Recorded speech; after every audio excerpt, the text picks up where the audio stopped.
So we're both wearing red to clearly commemorate.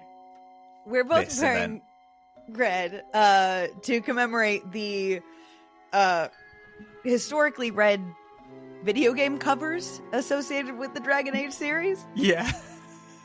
Yeah. Yeah, that's it. That's it.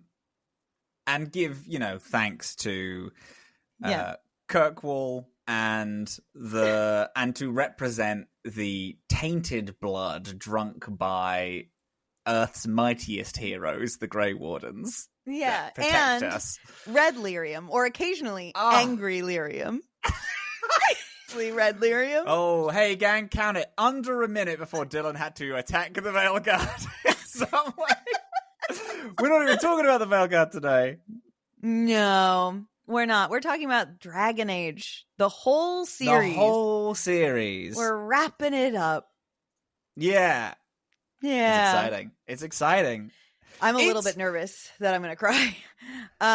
It is very... Yeah, it is sad. By the way, I have a simply spiked lemonade. What are you drinking? I have wine. Let's have a toast. Just to us, in general. We set out to have a specific goal of completing all of the Dragon Age games for the Veilgaurd and then playing through the Veilgaurd. And we're here together, you, a best friend in the whole world.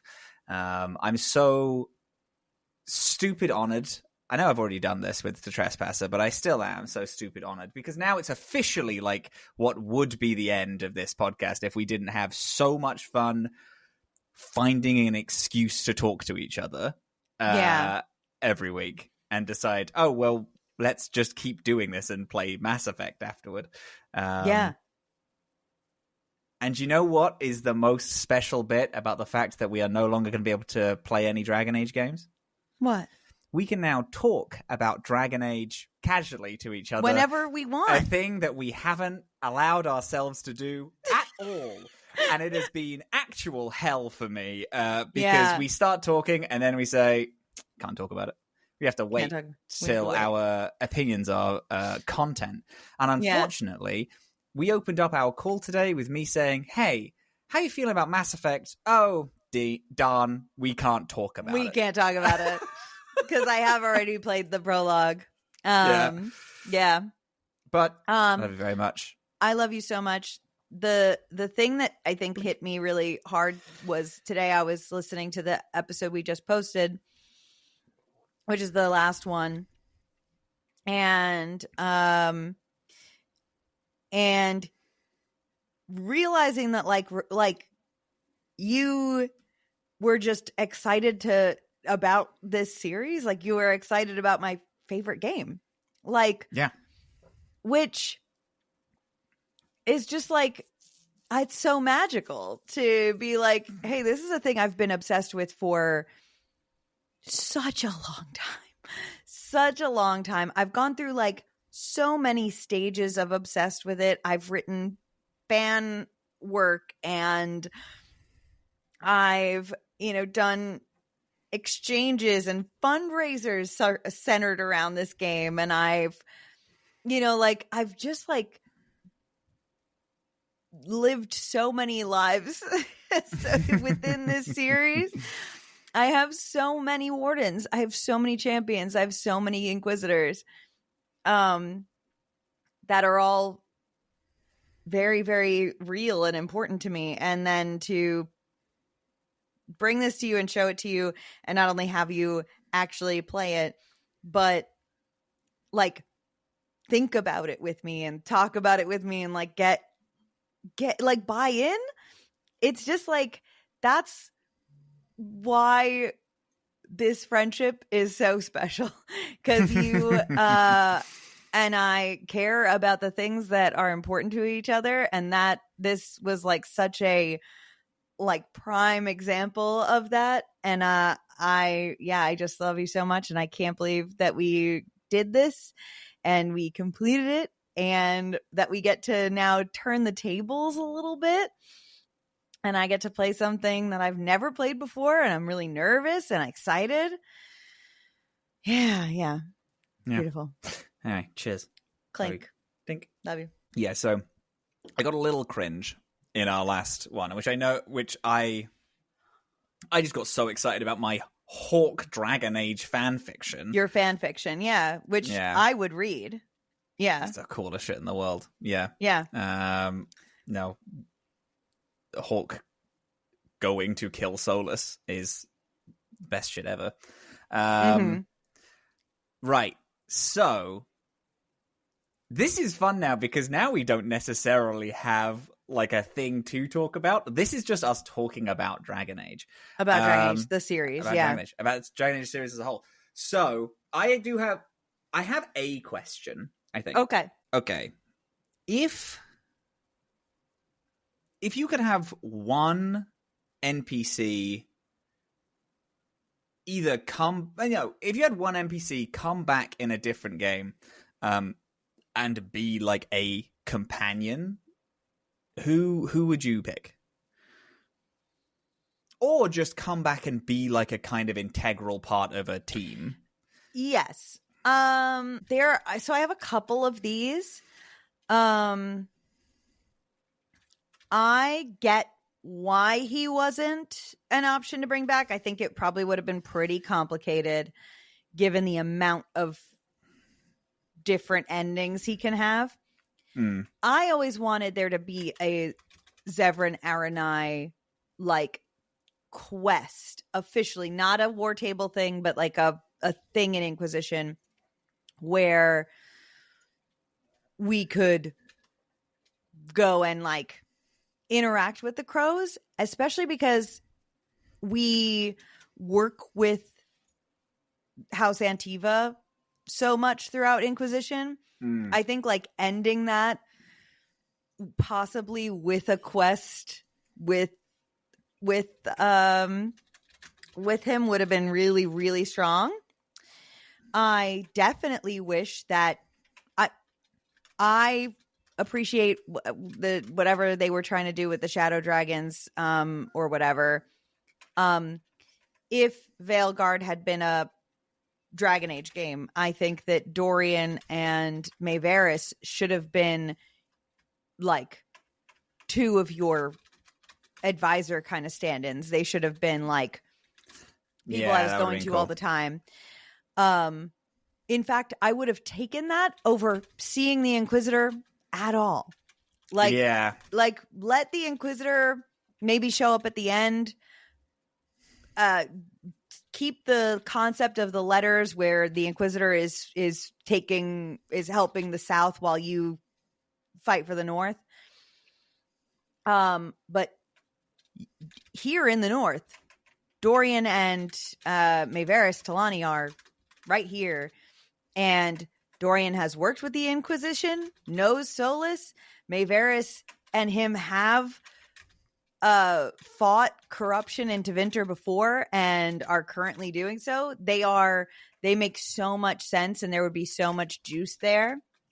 So I wanted that a lot. And Morgan's kid. I wanted more. I liked that there was the possibility for him to appear in Inquisition and for you to get that whole scene. Yeah. I thought that was brilliant. I actually don't know if I need a whole thing with him, but I would at least love to know where he's at or like what's going on with that. That would be cool. I'd like that. I really, man, I'd love him so much just to kind of be around in any context. I just think he's fucking what a cool idea of a character. Mine is what's yours? So mine's a deep pull of a guy who I love so much from Origins. Oh God, what's his name? I'm actually gonna. Where's my book? Here it is. By the way, for people who are actually listening and watching, this is my notebook. This notebook I had filled really very little pages. I filled this many pages. That's a big plastic bit. This many pages, about a not even a tenth of this book, with Yeah, nothing. not even. And then every single other page is every piece, every thought I've ever had about Dragon Age is on these pages. Yeah. Yeah, it's very fucking good. I have literally, I came to the end of the book at the end of the Veilgaurd.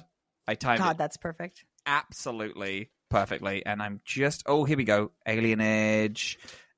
This is all the way back in Origins. Otto. Guy called Otto. Sir Otto. Yeah. Sir Otto in Origins is, for people who aren't aware, is a nearly blind Templar who can only see like magic and like kind of like fade essence in people. And he's hunting a bunch of blood mages in an orphanage in the Alienage.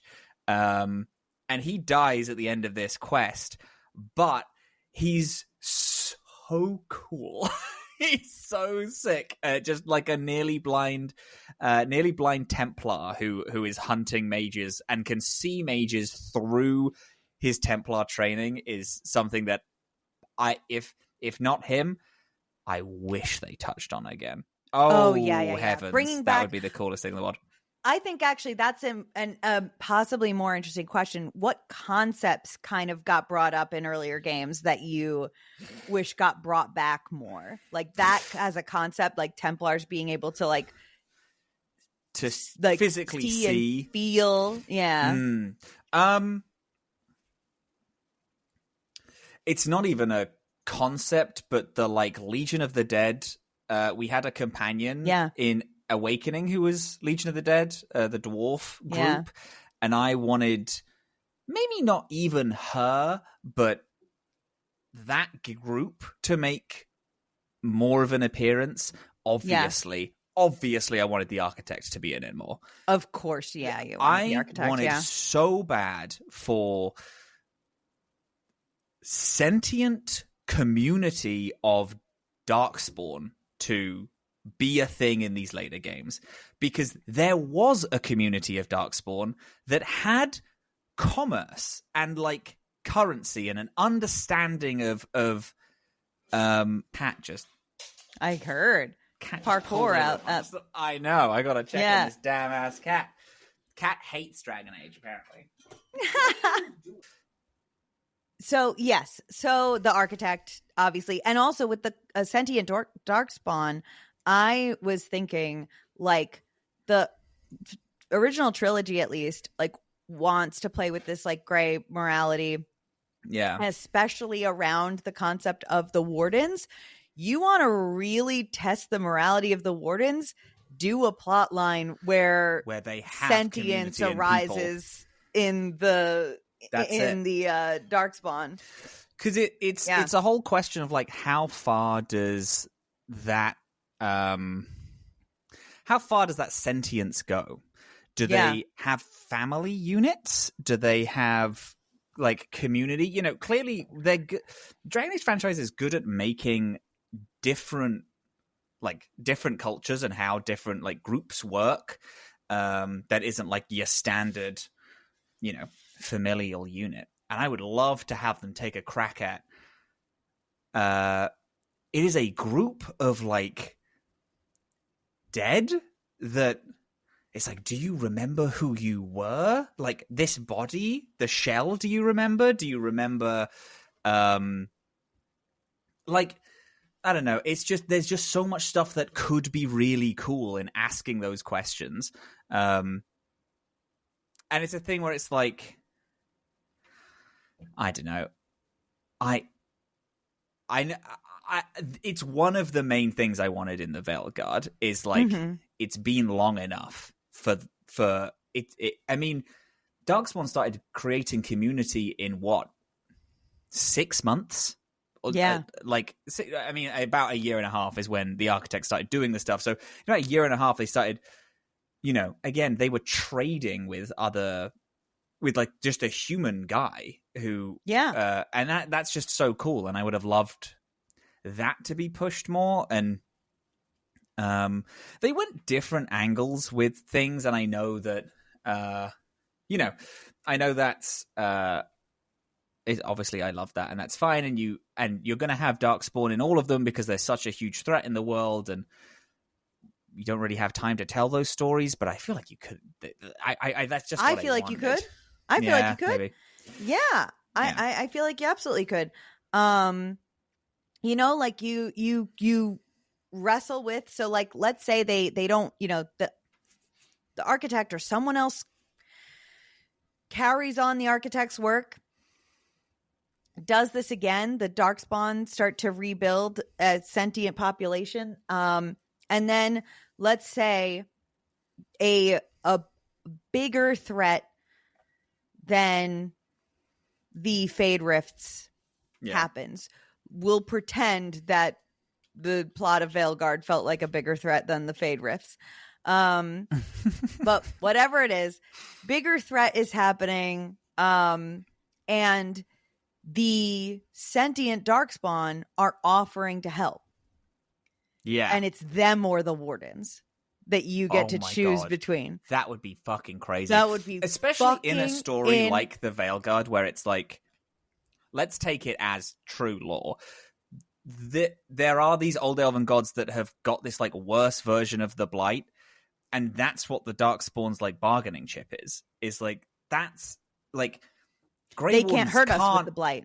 They can't. Grey Wardens we've already have the got Blight, it. yes, but they can't do it. We can. And you know what? That would be a fucking cool end to Davrin's story, is that last mission where it's like, oh, people are having the calling, and then the Gloomhowler is like adapting them to do that. Adapting them to create a new Weishaupt it's just a bunch of sentient Darkspawn, and Grey Wardens who get the calling can die killing Darkspawn or go and move into what is essentially a retirement home for Grey Wardens, where it's like, oh, they have fully lost their mind to the Blight and they fight for Darkspawn now. But I mean, they're not raving mad like we've seen Wardens with the calling before. It's like the architect or whoever has somehow managed to make them people again. And it's like, oh, but they're not them, because they are now this new creature that is a Darkspawn.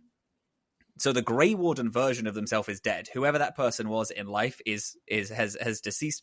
Because then you can also open up the fact of like, yeah, but Justice in Awakening had the same thing, where the body of them is dead and now it's a new person that's living in their body. And is that fine? Because it's like, well, you died. You're not using the body anymore. It's a thing that I just think would be a cool storyline. That would be amazing. And that would be a real interesting conflict. It would be a cap to like this thing we've been wrestling with, which are the Wardens necessary? Are the Wardens a net good? And like the answer always comes down to a reluctant yes, because the Darkspawn are this unavoidable evil. Yeah. What happens when there's a cure, and when there's, and then that follows the theme of Inquisition, which is like understanding when to let go of the power that you came into. Like you came into this power for a reason. Now that reason is gone. And you could have a fun, interesting thing where if we wanted to do what Dragon Age loves, which is making new factions, you could make a new faction of like, there is a group of like high danger criminals, and their thing is, oh, we have a Grey Warden on staff, and when we get caught doing our thing, we get conscripted so we don't die. And if the Grey Wardens are now being forced to disband because Darkspawn are no longer a threat, then our whole job is going to be wrecked. So we actually don't want any Darkspawn to have any we don't want people to see the Darkspawn as good, so we're going to go against them. And then it's a whole like weird question of how do people in the world like interact with the fact that demons are fine now, and they just have a brain. Well, not demons, but you know what I mean. Demons in the current Earth context of like, this zombies can think and feel. I just think it'll be sick. I think that'd be a really cool weird fucking story. Yeah. A thing I which also yeah, want to hear from Justice/Vengeance again. would love to hear from Justice Legends. I would love a thing which I think I understand why, but is, I don't know. I'd love to see Anders again. I just kind of want to know, because the end of 2 and the inciting, oh, not the inciting incident, but one of the main conflicts of Inquisition is caused by him. How does he feel about that? Like, what is he fucking doing? If he's alive, like, what is he fucking doing? What is he doing? Did he bomb one church, incite a whole war, and then just be like, "Yeah, I'm gonna dip"? No, he's obviously fighting for the mages. It's wild to me that we didn't see him. And I guess I could be forgetting something, but I don't recall any like codex drops that like say anything about where he is at. I mean, even in Inquisition, my Hawk romanced him, and then Hawk was just like, yeah, I just kind of left. I left Anders because I didn't want to worry him. Or like, no, I didn't want to bring Anders because then people were going to kill him, I think was the reason why. That was it. Yeah. Which reasonable, I guess. Yeah, that makes sense. Yeah. But then like, what's he up to? What's he doing? Fucking up to? Literally. I'm just reading Dragon Age Inquisition's like note on Anders.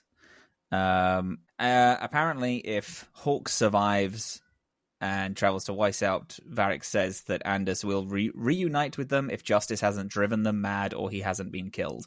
Which again is a thing of like, I mean, Anders went to Weishaupt. Like that feels crazy. Like I don't know. There's like so much stuff where it's like I just want to see what happened to this guy. Like almost more so than other companions. I feel like we have to know who one of the lead villains of Dragon Age 2 is doing, considering they were a companion. Yeah. Yeah. No, I agree. He's just crazy. I love it. I was thinking about this. So like the Manfred plotline and like basically a lot of the Navarin Mortalitazi plotline in Veilgaurd was interesting, but something about it was like not something about it had like a very like weird doesn't fit vibe in the world to me. Not Emmerich's personal story, I liked that, but specifically the thing where wisps are just like constantly taking over dead bodies and piloting them. So in Navarin culture, so here's what I did. I got out my World of Thetis book and I started rereading it today. And the thing about it is that in Navarin culture, they don't burn the bodies of their dead like everybody else in Thetis does. They instead mummify them. And the reason they do that is because it is believed, which is very different than it is true that it is believed that when a person passes on and their soul leaves to cross into the Fade, it displaces a spirit that's already there, and that spirit gets sent back in like the form in like a shapeless form, and they don't have anything. And so the bodies are there in the event that a soul gets displaced and has nowhere to go, and then they can be in. Okay. That's what they're there. So that's like the belief system of Navarra. I feel like it's a little less interesting to make it like, oh, that's just true and that's what's happening. Instead of like, like, yeah, of course. Sure, like it's not a theory that these people believe. It's not a theory or a belief. Yeah, the spirits are just always displaced, and that's what wisps are. Wisps are around because every time someone dies, a soul gets knocked out of the Fade and has nowhere to go. And so they hop into whatever corpse is nearby, and that's what's creating like undead and stuff like that, which like is fine. But the there were more interesting themes with the story of Cole, which I think is like one of my all-time favorite characters in the series. Favorite concept, favorite story. Is that that happened, the issue of Cole the spirit taking over Cole the human's body, happened in a moment of such dire desperation and was a anomaly event. Like, sure. This was a huge deal for that to happen, and happened out of like an immense amount of compassion mixed with an immense amount of fear. Cole the spirit was so compassionately worried about Cole the human, and Cole the human was so desperate for help that it created this circumstance where Cole the human let Cole the spirit take him over. And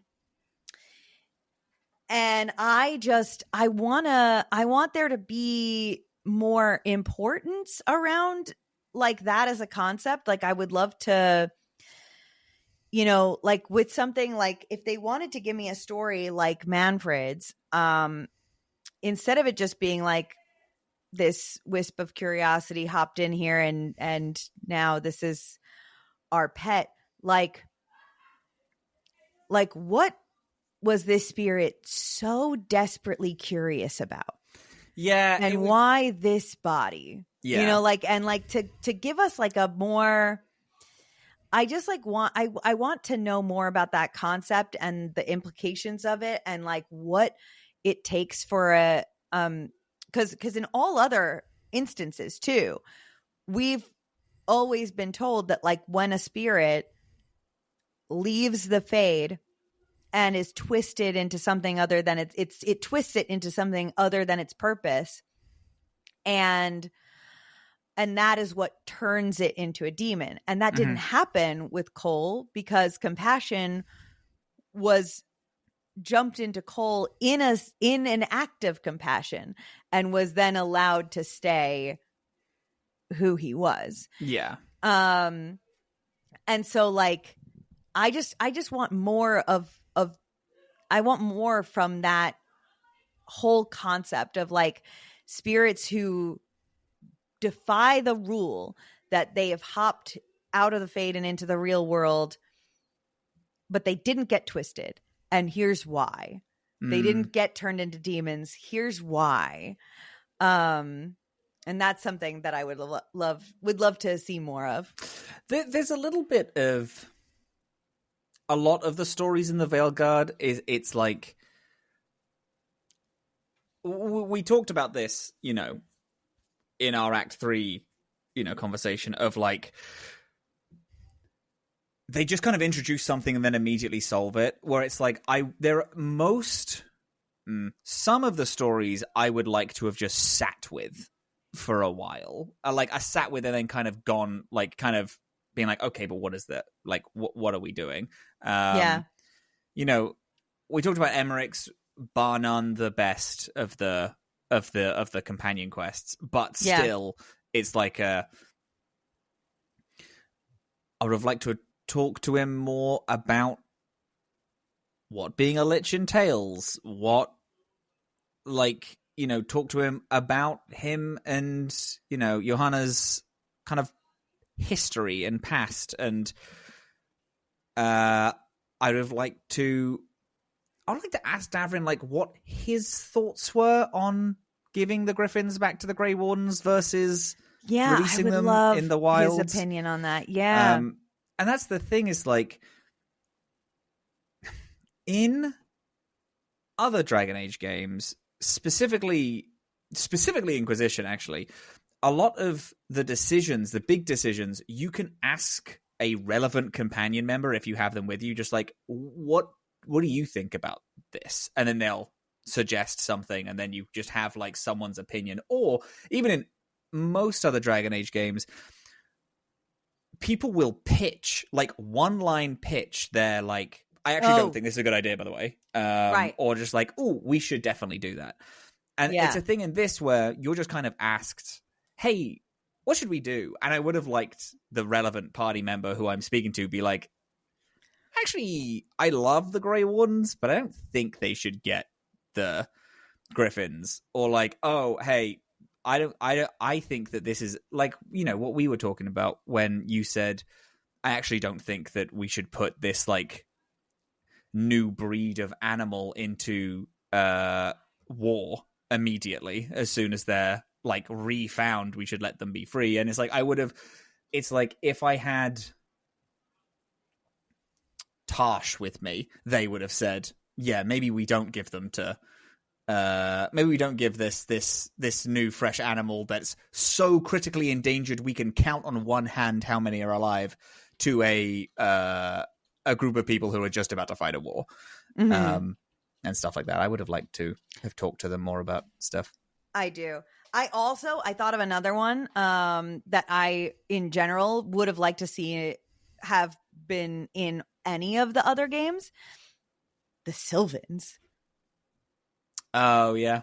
Yeah. Those sentient trees.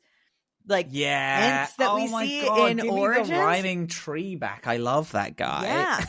But there were like a bunch of them that all attacked us too. So there's like there's something out there in the Kakari wilds. There's trees out there that Speaking of the trees, I want to know what the fuck happened to those werewolf elves.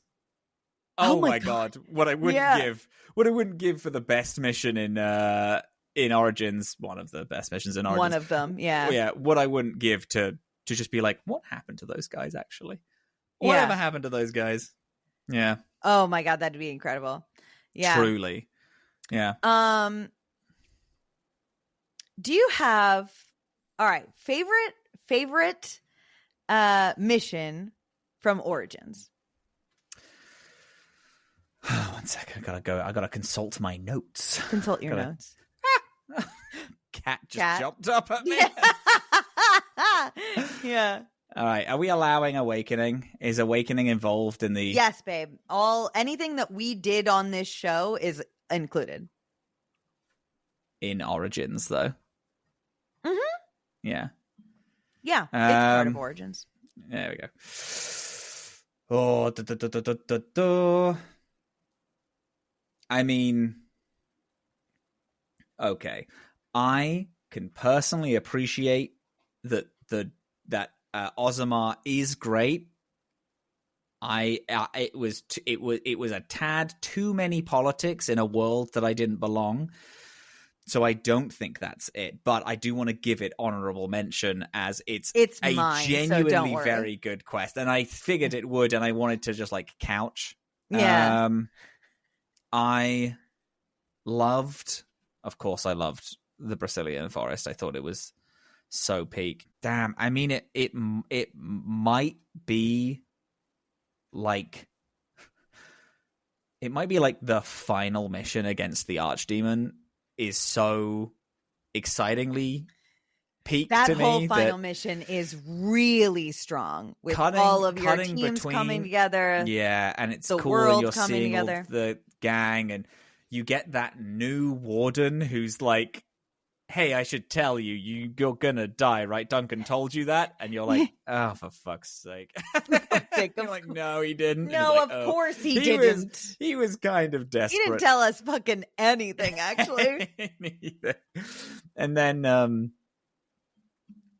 like him dying in a really cool way was fun. Everything. And then like climbing it's just the whole thing. The really allies coming and like the counter showing you your allies as they die, and you're moving through the city. Yeah, no, it's full war. It's cool. It's like a cool moment. And having to make like big decisions right beforehand that like once you make them, like you don't know what the repercussions are gonna be until you get out of this, and it's just like it's great. Yeah, I'm with you on that. I really did like it. I mean, I love the Temple of Sacred Ashes, but I can't really forgive that one puzzle where you have to build the bridge. Yeah. So it does knock it off.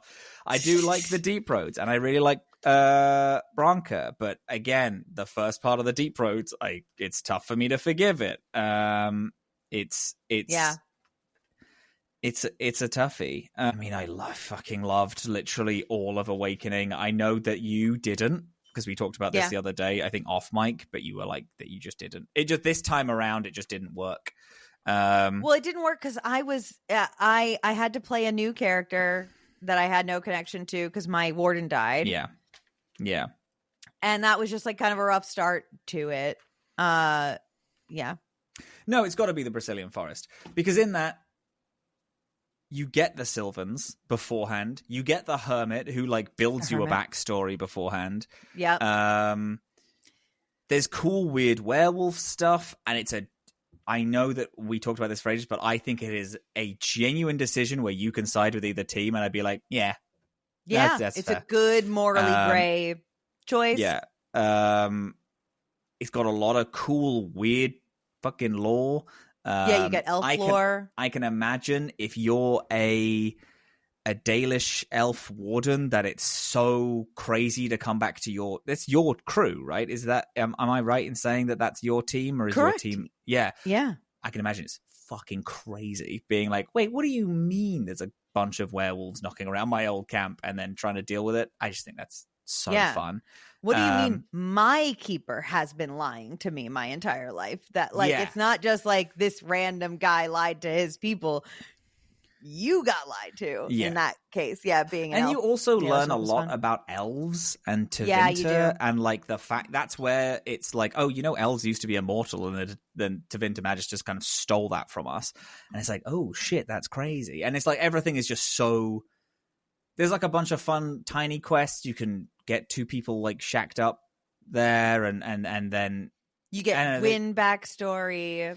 Possibly you can get Win backstory. I didn't get it. But there's just a lot of really cool things that I think is so fun. It's got to be that. It's and it's gutting that we don't revisit it because it's so good. But maybe it's so good because it's contained. Because it's so solo and singular. Like, although I want to go back and check up on them, it's like, no, you did it. It's solved. It is solved. You like kind of what? Made them. Yeah. Yeah, but you know what? I that clan, maybe we could find out what happened to them, because that's not the same clan that Meryl is at that potentially gets destroyed. Because Meryl gets sent from that camp to go to the one she's in 2 because she develops magic and there's too many mages in the same camp. So that clan is around, possibly kicking around. Yeah. So like you could meet them again, and maybe there's a possibility for like that spirit of the forest that had like saved all of those, people and like turned them all into werewolves. I don't know. There's a lot of stuff that would be cool to see again. Lots. Yeah, no, I know. I don't know. I think that's it with, I don't want to say it's that with a bullet, because, man, did I love almost all of Origins. But it's good. Yours is Ozma. Toe to tip, whole thing. Great. It's great. Yeah. That's the dwarf origin, whether it's noble or commoner. You can't beat it. That's the canon run to me. I believe you. I agree, to be honest.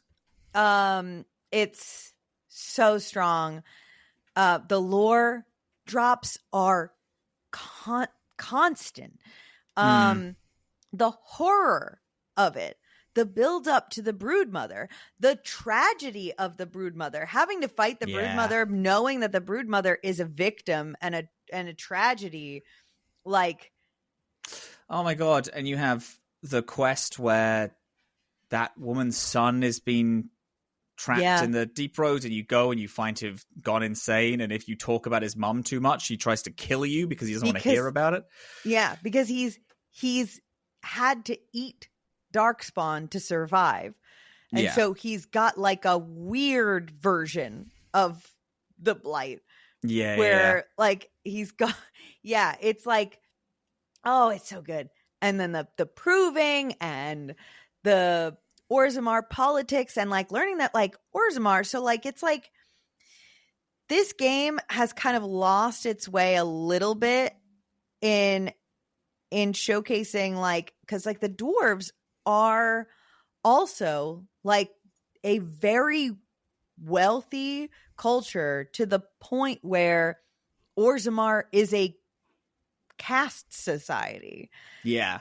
Like the dwarves are not oppressed. They're oppressing each other. They're doing an oppression. Yeah.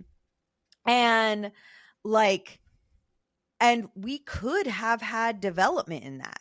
And we really haven't. We hear a little bit about it we hear a little bit about it in Inquisition, but we don't really deep dive back in to what's become of dwarven politics in a way that we get to see in the games necessarily. And I would love that, because I just think that whole sequence, start to finish, is brilliant. I think that's my favorite. All right. Yeah, that makes sense. Favorite mission in 2? This is tough. Felicia Day's Big Day Out. I love Felicia Day's Big Day Out. I'm never gonna not love Felicia Day's Big Day Out. I'm trying to pick something that isn't Felicia Day's Big Day Out. So it's tough. Yeah. No, Dragon Age 2's all of Dragon Age 2's missions come with the hell of its combat. That's very true. Yes. So for me, I think it's probably a moment.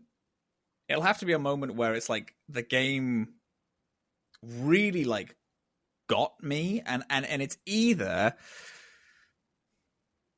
the first mission in the Deep Roads where you're going like the first mission at the end of each the last mission at the end of each act is so great. Like the first one where you're going through the Deep Roads is great.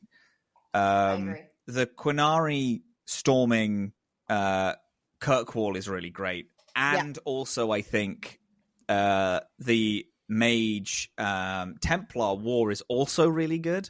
Oh yeah, all good. There are like slight negatives in them all. I think it has to be the final one. The final fight. For the but then Isabella leaving and then not knowing if she's going to come back, and then her coming back in the final moments is really fucking sick. But then also it's like the reason why I think I'm picking Act 3, the final mission Act 3, is because it's like everyone drawing lines in the sand, and it's like like through everything that you've been through with every single member of your party, with them saying, oh, I'm not on your side though. Like I'm not teaming up with you here. I'm actually going to go do this. And it's like, no. And it's like, I need your other companion to be executed in front of me right now, or I'm leaving and I'm going to come back with an army and kill him. Is so crazy. Like there's so much stuff that's like so it breaks like convention of a party game, because everyone decides I'm not on your side though, because it brings to fruition everyone's like hard beliefs, and then it forces you as Hawk to be like, but what's your belief? Like what, like your belief, like in what side of this war are you fighting? And it's fucking crazy. It was kind of a moment where I really loved the story of 2, but I think that moment is when I was like, oh, this is the bet. This is my favorite of them. Is them saying like, no, you have to. There is no good ending. You're not going to. You're not going to please everyone. People like your friends are going to leave. Your friends are going to die. Your friends are going to side against you. And it's just like it's like the final gut punch of who Hawk is. Hawk just doesn't win ever. No. Hawk's whole life is losing and standing up again anyway.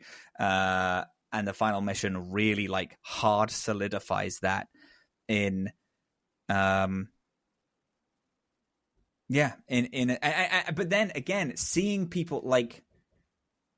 So you side with the Templars. Anders stands against you. Sebastian asks you to kill Anders. Everyone is asking you to kill Anders. People ask you to kill Anders, and then Anders' best friends are like, I think you should fucking kill him, actually. This is fucking insane what he's doing. And then having moments where it's like, Varric is like, I don't care what side we fight on, I'm fighting with you. And Isabella is like, I don't care what side we fight on, I'm fighting with you, Hawk. Like, whatever side you're on, I'm on as well. And like shit like that. A mix of that. Yeah, yeah, and it's like it's like those two saying that, and everybody also, else, like your sibling, you're even not even your sibling is doing that. Your sibling's like, no, I'm siding with these guys. If you don't side with me, then you're my enemy. And then having like, everyone breaking up, and then having someone be like, no, I'm with you. Actually, fuck these guys. Like, I don't care. I'll do horrific things for you because you've done horrific things for me, and we're best friends. It's like, this is the crew. Like, this is my team. That's the crew. You know what I mean? And I love that crew so much. And that story is fucking sick. And it has to be like the final like mission and a few missions or whatever of DA2. What's yours? Mine, similar reasoning, like similar vibes about like how it really like spoke about what Hawk's story is and what Hawk's character is. But the mission where we have to kill the reanimated corpse that's wearing our mother's face.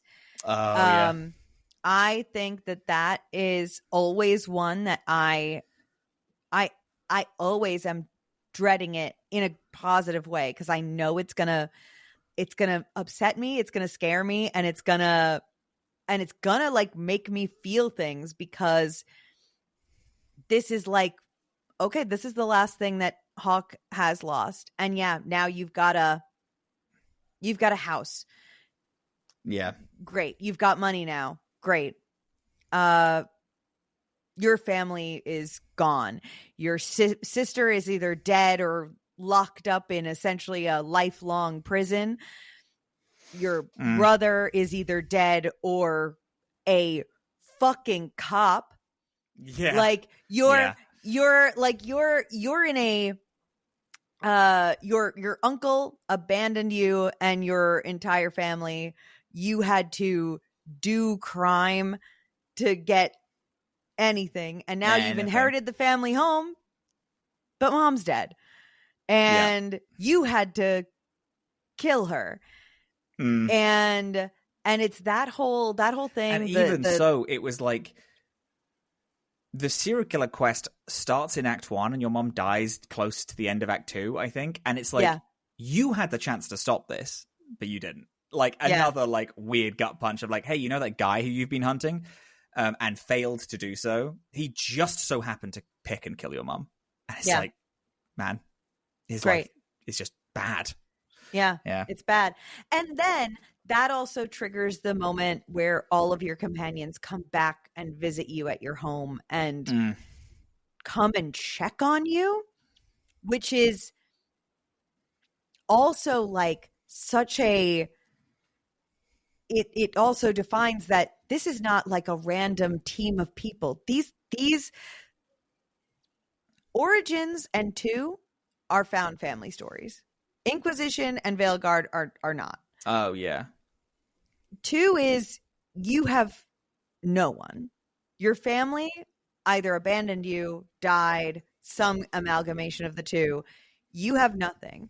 All of your people, they also have nothing and no one. Varric's brother turned on him and then went and died. Marek's not Marek. Meryl's whole team. Mm-hmm. Yeah. And so you lose everything. You go back home. People come in and check on you. Yeah. These people. Yeah. These random people that you've met over the last couple of years. Yeah. You know? This group of some of the worst people you've ever met. Some of the just truly most dreadful people on earth. Truly just dog shit people are just the best. And so good They're to the best you specifically. To you. Yeah. Man, I fucking love that game. Yeah.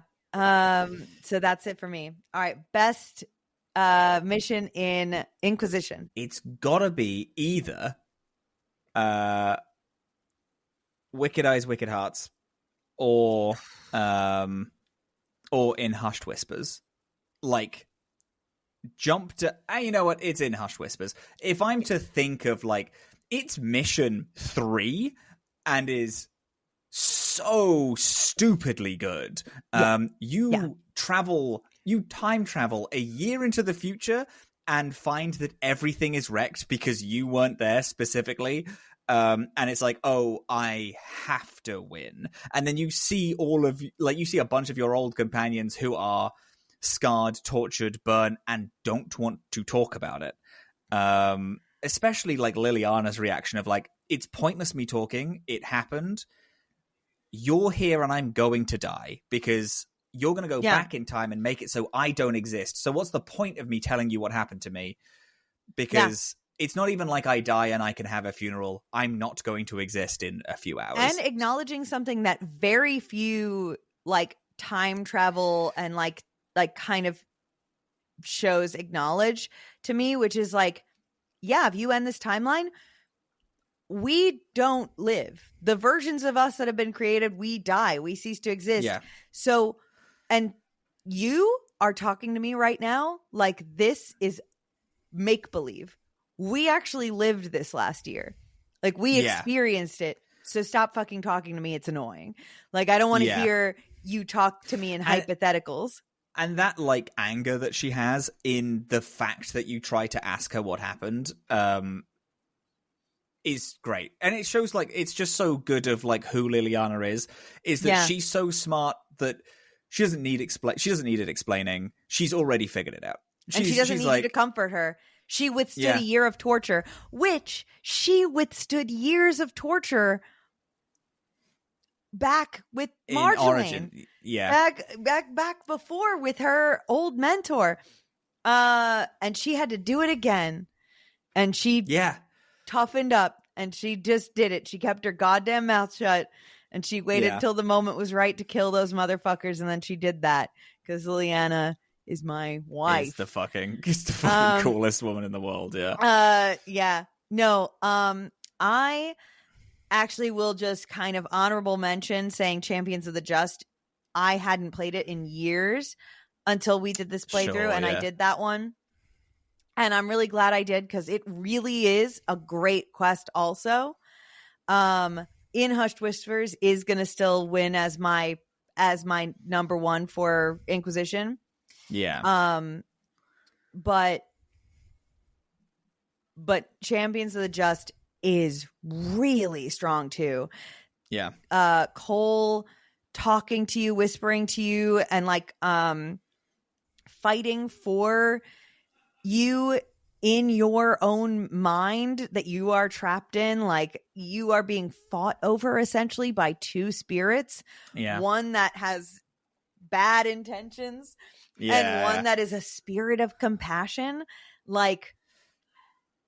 Fighting for you. It also, I think, in a way that is a little bit more intense than in Hushed Whispers, it does give you a lot of like early seeds of like, a lot of people are trusting you with really big decisions and you are gonna become a monster when I get hold of you. When I take over, we're gonna use you to take over the world. You're gonna lock up Josephine in prison for trying to keep you on a path of diplomacy. We're gonna have the Iron Bull studied. Like, we're gonna do all this. We're gonna imprison almost all of Thedas. We'll subjugate them. Sure, we'll close the breach, I'm sure, but we'll get a lot of power in the meantime. Yep. It has, it's really, really strong still in Hushed Whispers though. And also as a frequent Dorian Mancer, there's nothing better than that as an introductory quest. And the first flirt option that you get afterwards with him is, there's no one I'd rather be stranded in time with. Yeah. Oh, it's God. Fucking good. It's good. So fucking good. It's so good. Yeah. No, it's fucking sick. What's the hardest choice, do you think? Because I know what mine is. This is in the franchise as well. I think I know what it is. We can also workshop.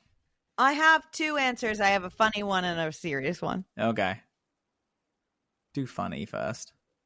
Is what to name the dog.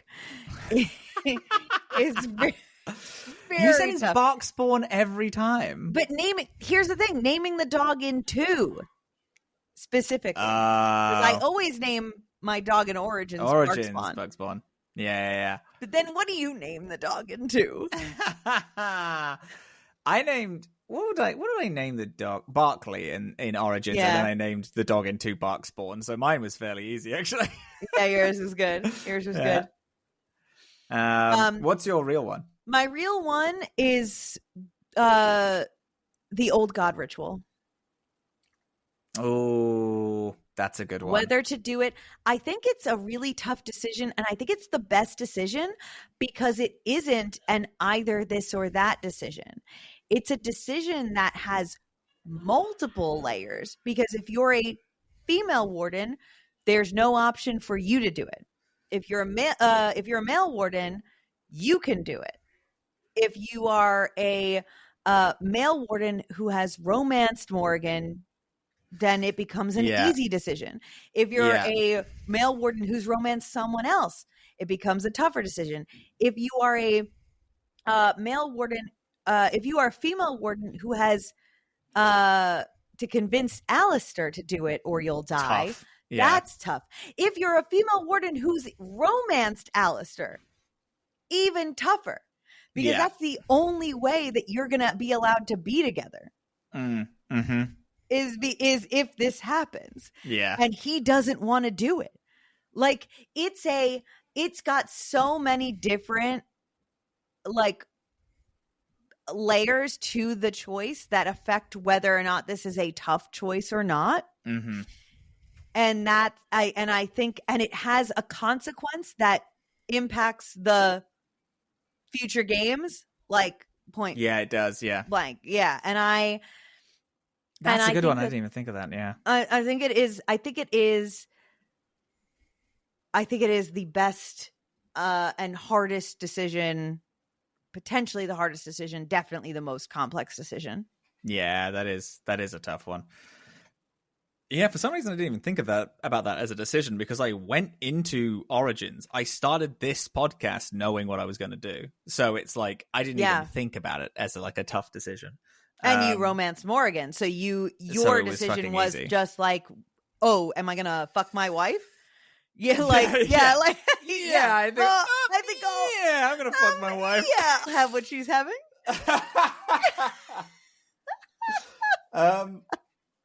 For me, I think it's Hawk or Alistair in the Fade. That took me a fucking long time to do, because it's not only like a decision of, because if you don't know them, it's fairly easy, I guess. If specifically one of them isn't there, then it's an easy decision. It's the one I don't fucking know. That's another complicated one, because it could be, it could be Shroud, who gives a fuck. Yeah. Could be the warden, but it could also be Logain MacTier. Like, yeah, that's there's weird to, and it's like, because it's like, oh, do you? It's. Because when we did it, we talked about how it's probably easier to pick Hawk because Hawk is you. So you're making the choice to, you're making the choice. Oh, I'll do it. I'll take this. But you are putting a full stop on someone's life then that makes the book of their life just awful. It's like their life is nothing but suffering. But if they leave the Fade, they can have a chance of being happy. They don't need to work with the Inquisition anymore. Varric can help them out. Varric becomes the Viscount of Kirkwall in the future. So it's like you can be pretty certain that Hawk is happy. You could send their best friend back home to them. Yeah. And it's a whole thing of but then if fucking Alistair goes, then it's like, well, for who the Grey Wardens are at this point, that's the one person that's going to help them out. That's my best fucking friend. That's the one shot at Grey Wardens being good and honorable. Yeah, it sucks, and that's one of the Grey Wardens that has defeated a blight. There's no blight currently when that choice comes to be. Yeah, Alistair has done it, and the wardens at Weishaupt didn't go. They didn't go to help Ferelden. Actually, that's true. Warden Blackwall, the original Warden Blackwall, that our Blackwall stole the name from. I was reading today, had written a letter to Ferelden pleading that Loghain Mactyr let the wardens back into Ferelden so that they can help, and addressed it to the people of Ferelden, being like, we know that you're all dying of the blight. We would love to come. We have been decreed not to be allowed to step foot in Ferelden by Loghain Mactyr. And it's pretty tough. Oh, it's pretty sick. Yeah. And it's someone who, in a weird way, you can imagine that if Alistair lives, the idea of the calling being fixed by the Grey Warden, the hero of Ferelden, will probably be done faster, or it's like you have a direct contact to the hero of Ferelden, because I can't imagine that if Alistair's like, hey, buddy, can you come give me a hand with this thing? Because there's another blight happening, that the hero of Ferelden will be like, oh, yeah, sure, buddy. And then kind of go with Alistair, because they're the boys that did the damn thing. You know what I mean? Yeah. I wrote a million years ago, I wrote a really small short fic about a romanced, Alistair romanced hero of Ferelden, who spent the last however many years in the deep roads, searching for a cure for the calling, so that her and Alistair can be free of it and live a life. Yeah. And it's her coming out of the deep roads with a scroll in hand, successful, and getting a raven with Varric's note. Yeah. And immediately getting that fucking note. Jesus and Christ. Walking her away fucking right back in. It's being oh, okay. So I'm going to the Fate then. Okay. Yeah. Go. Yeah. Oh, man. We have a series of questions. Do you have any more questions?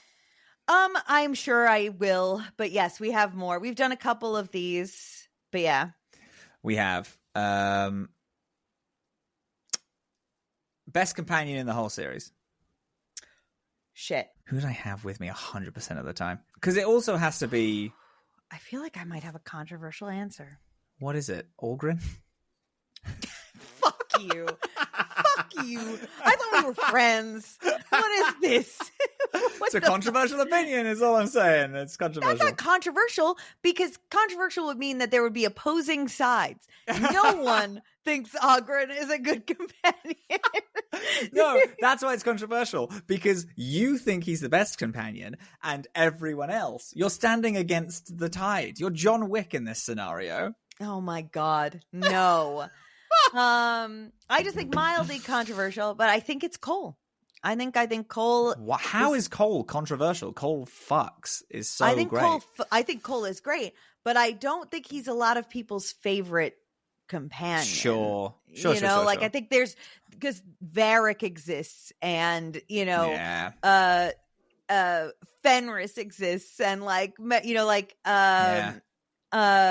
Dorian exists. Okay, there you go. I was about to be like, oh man, I need you to 3-head a Dragon Age 2 companion so I could say that there's my boys. They're my boys right there. Yeah. When I was thinking, I was like, I could say Varric, but then I don't know, I could say Fenris. You just said the people in my mind as I was In thinking order. of who my Yeah, favorite yeah. companion is. Controversial opinion. More controversial than yours. It's Sebastian Vale. Yeah, that's pretty. You know what? The thing is, the Sebastian girlies I know are screaming because they're a small army, but a ferocious one. Yeah. The Sebastian girlies. Hey, girlies. Yeah. Me and you. Can we call it Girlies and Robin? Yeah. Sebastian Girlies and Robin, please, because I want to be hanging out with you guys. Yeah. If you want to hear me go on a full ass rant about how and why I think Sebastian Vale is the best, go to our Patreon, because in our Dragon Age 2 tier list, I give a hard pitch to put Sebastian Vale in S. This is the truth. And I convinced Dill to put him in S. Yeah, because I tell you, I can't get into it again. Hey, listen, if you want that opinion, go there. Yeah. You can hear more on the Patreon. Because I hear you. Again, it's like the whole dynamic, the shift that he gives to everyone is perfect. But in a more serious note, that's my joke answer. My serious one is Felicia Day is my favorite companion. We got to design a Felicia Day's Big Day Out shirt. That's got to be one of our shirts. That's got to be a shirt. Felicia Day's Big Day Out. 3 shirts, gamers. Count them. We got 3 shirts. I'm going to get to work on that. Felicia Day's Big Day Out. I'm going to make an omelet and it's Hulk holding Solus's head. Yeah. And then, what was the other one that we did? The other one was, I've already clipped it and it's going to go on socials tomorrow, is a woman's place is on the front line with the adamant fortress. Oh, damn. Damn. So good. Yeah. So Sebastian Vale, my favorite guy. Okay. Let's see. Best character in the whole series is the next question from Raven. Best character in the whole series. It's Hawk is the best character in the whole series. Thank you so much. Character meaning player character. I'm no guessing. Character as in character. Character overall. We should do a separate best protagonist. Sure. Best. Fine. All right. Removing protagonists. Yeah. Best character in the whole series. Man, if the Veilguard was good, it would be Solus. So Solus is so deep in Inquisition, in the lore and Origins. Solus is in Origins. That's true. Solus weaves his way through every aspect of Dragon Age, and whenever we think we know a piece of lore, he changes it. And he's like, actually, you're wrong. This is what happened. Or like the Valashen, we thought we were just like, yeah, it's just Dalish, like tattoos for culture. And then he changed the whole perspective of what that is. He changed how we see spirits and demons. Yeah. He's great. He changed how we see elven gods and Alluvians and everything. And then Trespasser, he changes it all again. And that's the problem with him, is that the problem is that now his lore is weird and is a bit icky and doesn't really work or make much sense. And he was so strong. It's him. So strong. It's Solus and Varric are the 2 Dragon Age characters. Yeah. I'm going to say I'm answering this question omitting how people from previous games acted in the Veilguard. Because I can't discuss it. Yeah. So my answer in that case is going to be actually, who is it? Fuck. There's everybody's so amazing. It's Morrigan. Oh, it's Morrigan. It's Morrigan. It must. It almost simply must be Morrigan. Yeah. She has such a good through line, such a good arc. She's so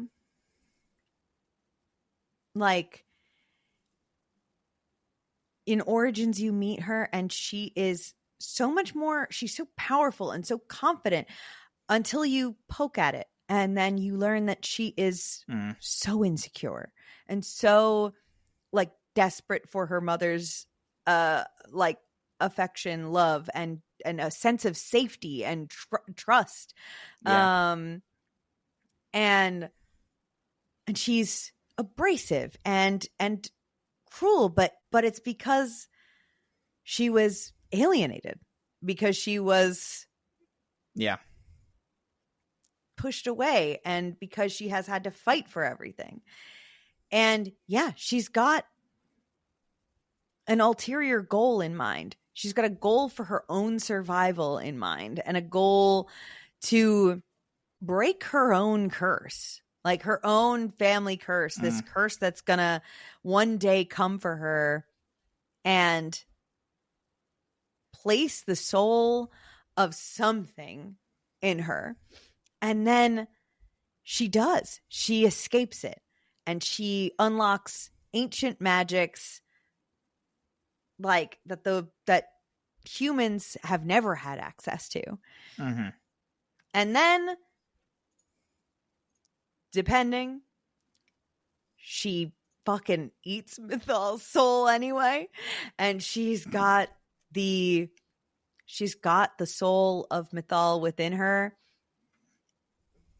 and makes peace with her mother, and I don't know. She's and she's just always she's always there through these major events, making sure she's protecting people without sacrificing the fact that she is looking out for herself as well, and that she is making sure that she is safe. And that makes her seem really dangerous and untrustworthy, but she's never been. She's awesome. Yeah, you're right, actually. You're correct. Yeah, it is. Yeah. And especially with there's a thing of all right, I know that you just said because we can't talk about how they were acting in the Veilgaurd,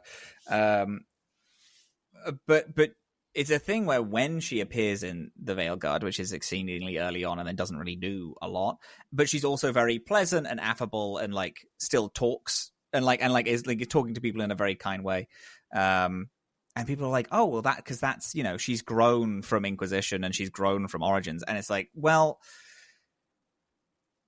but it's still where she always has her fingers crossed and hand behind her back whenever she is doing nice things. I mean, she only joins you in Orlais in Inquisition because she's like, yeah, but there's a fucking well of souls and I want to drink it and eat it up. But then also it's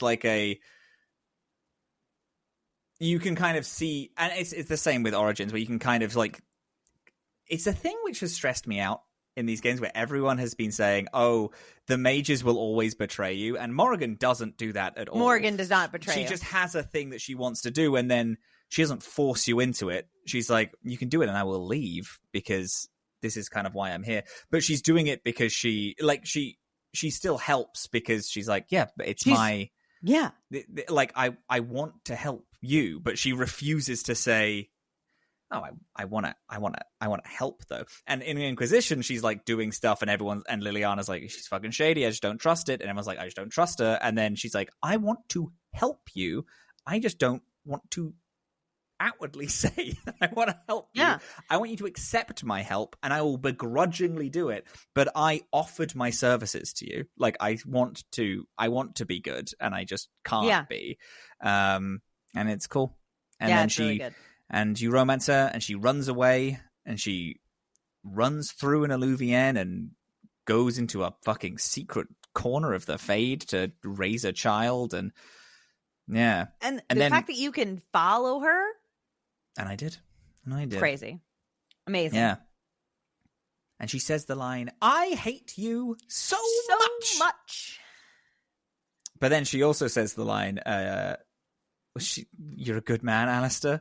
Where she says that her son knows that that his father is a good man. Yeah. Oh, love that. Incredible. I love her so much. Incredible. She's also my wife. She's your wife. I love her so much. It's true. Yeah. No, she's great. God, but then there's also Liliana, who is... Liliana's so look, she's incredible too. Yeah. She's the fact that wonderful. Liliana's in almost the opposite way to Morrigan, where Morrigan keeps fighting the fact that she is ultimately a good person. Liliana is doing the opposite, where Liliana is fighting the fact that she is so apathetic. And you have to fight against her wanting to be bad and do bad stuff in almost an opposition to Morrigan, where you're fighting against her. Kind of, Morrigan will always say a snippy comment, but Liliana will just kill someone, and then you have to be like, Lily, come on, babe, we can't be doing this. Yeah. Oh, but it is fine. Yeah, but Liliana as always trying to fight. The thing is that that's what she was raised to do. She was raised to be. Yeah, and yes, spy, you know. The thing that's fun in Liliana's story is like you have to fight against her instinct in Origins, but she doesn't change by like if she is left alone away from good influence, she will always slip back into what is easier. Almost in opposition to Morrigan, who is always doing what is harder. Yeah. And cool. Those two having like a contentious relationship throughout the series, to the fact where they canonically traveled together and fought by each other's side for like 2 years, didn't see each other for a couple years. Morgan shows up at the Inquisition and Liliana is like, yeah, no, I know her. Don't hate her. Don't talk to her. But also fucking Morgan, our girl, shows up in the exact dress that Liliana described for her years ago. Liliana said, I would love to see you in something formal. Dark red velvet with gold embroidery. It should be low cut in the front, of course. We don't want to hide your features.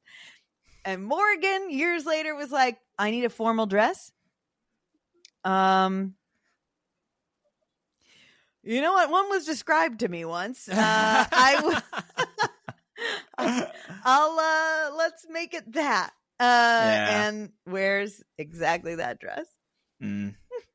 Morgan also has there are a lot of characters that Morgan has relationships with outside of you in a thing, which I think is really cool, because they're almost all negative. It's like Liliana and Alistair and stuff like that. Like they all have opinions on Flemeth. They all have opinions on her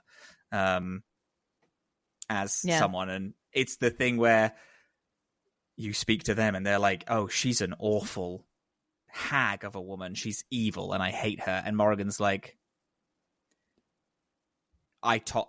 our son, like my son knows that his father was a good man, and oh hey, I'm wearing that dress that you described, I'm turning up in it. And I'm here to help. 8 years later, I'm here to help you, by the way. And I'm here to help. And it's like no one likes her, and she likes everyone so much. Yeah. She likes you so much. Favorite lore fact from the series?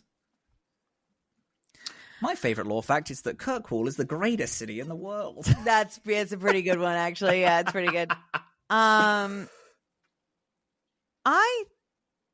think... Oh my God, best character in the whole series is the Architect. I'm so sorry. I said a different answer, and I just realized that the best character in the whole series is the Architect, because there is nary an episode where I don't mention the fact that he has the best storyline, and I want to see him again. Before we do lore fact, favorite protagonist? Yours is Hawk. Hawk. I think I to the point where I'm going to argue with you now. Oh, okay, great. Hawk is a character, is the thing. When it comes to protagonists, the Warden is great. The Warden is ultimately you. The Inquisitor is very good. Less you, but still very, it's very you. It's very coded and put. Who they Hawk is not only a fully fleshed out character that goes on their own journey. Hawk is you as well, because you can point Hawk in a direction, but Hawk will always pull to a kind of neutral state which is fully fleshed. If you didn't interact with the character of Origins, if you didn't interact with the Inquisitor in Inquisition, you would walk away with no opinion on either, because you have to build that story. We built a story for our Hawks, and if you don't like interact or like engage with Hawk at all, they walk away a fully fleshed out character still. They are a person. I agree with you. Even so, we had different Hawks. You can make for sure someone who's a completely different Hawk. And it's like, to be able to manage to have a fully customizable character and have a character who is just a person and someone who already lives and breathes in the world is a crazy form of talent that I've not seen in a game, like, ever. The writers went absolutely bat crunk with and Hawk is just I don't know. There's just so much about him. They're a person who, my favorite archetype, it has had nothing but bad things happen to them and almost continues to do good for the sake of the fact that it just is not even do good, just survive their people. Just trying. Yeah, they're just trying. And their life sucks. And the thing is devastating. You have Morrigan, Liliana, you have Alistair, who are who adventured in with the original gang and the original Grey Warden. You have Solus, and you have Dorian and Cass. Oh God, Cass, I love you. And Cole, who traveled with the Inquisitor. But then you have Varric and Isabella and Anders and Sebastian Vale, who traveled with Hawk, and the impact that Hawk had on those characters is so much IMO is so much heavier than the impact that the Inquisitor or the Hero Ferelden had on their party. I agree about the Hero Ferelden. Sure. I don't know that I agree about the Inquisitor. I think the Inquisitor has a lot of influence on party members. Has influence on party members, yes, but it's like I like Varric, like, you know, hides Hawk.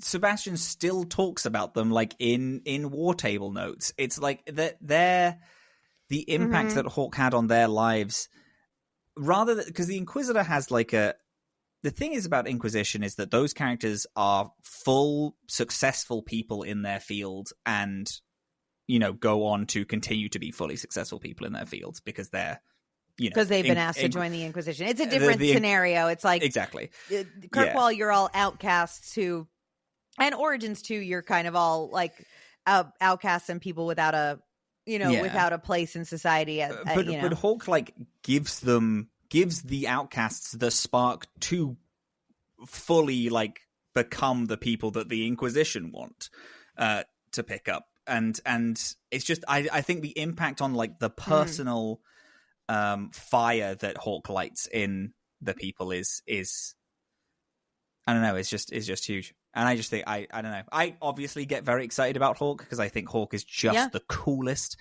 Yeah, for me it's so easy for me to say that Hawk is the best. Yeah. I think that my answer to this is pretty controversial overall, but I think that my favorite protagonist is the Inquisitor.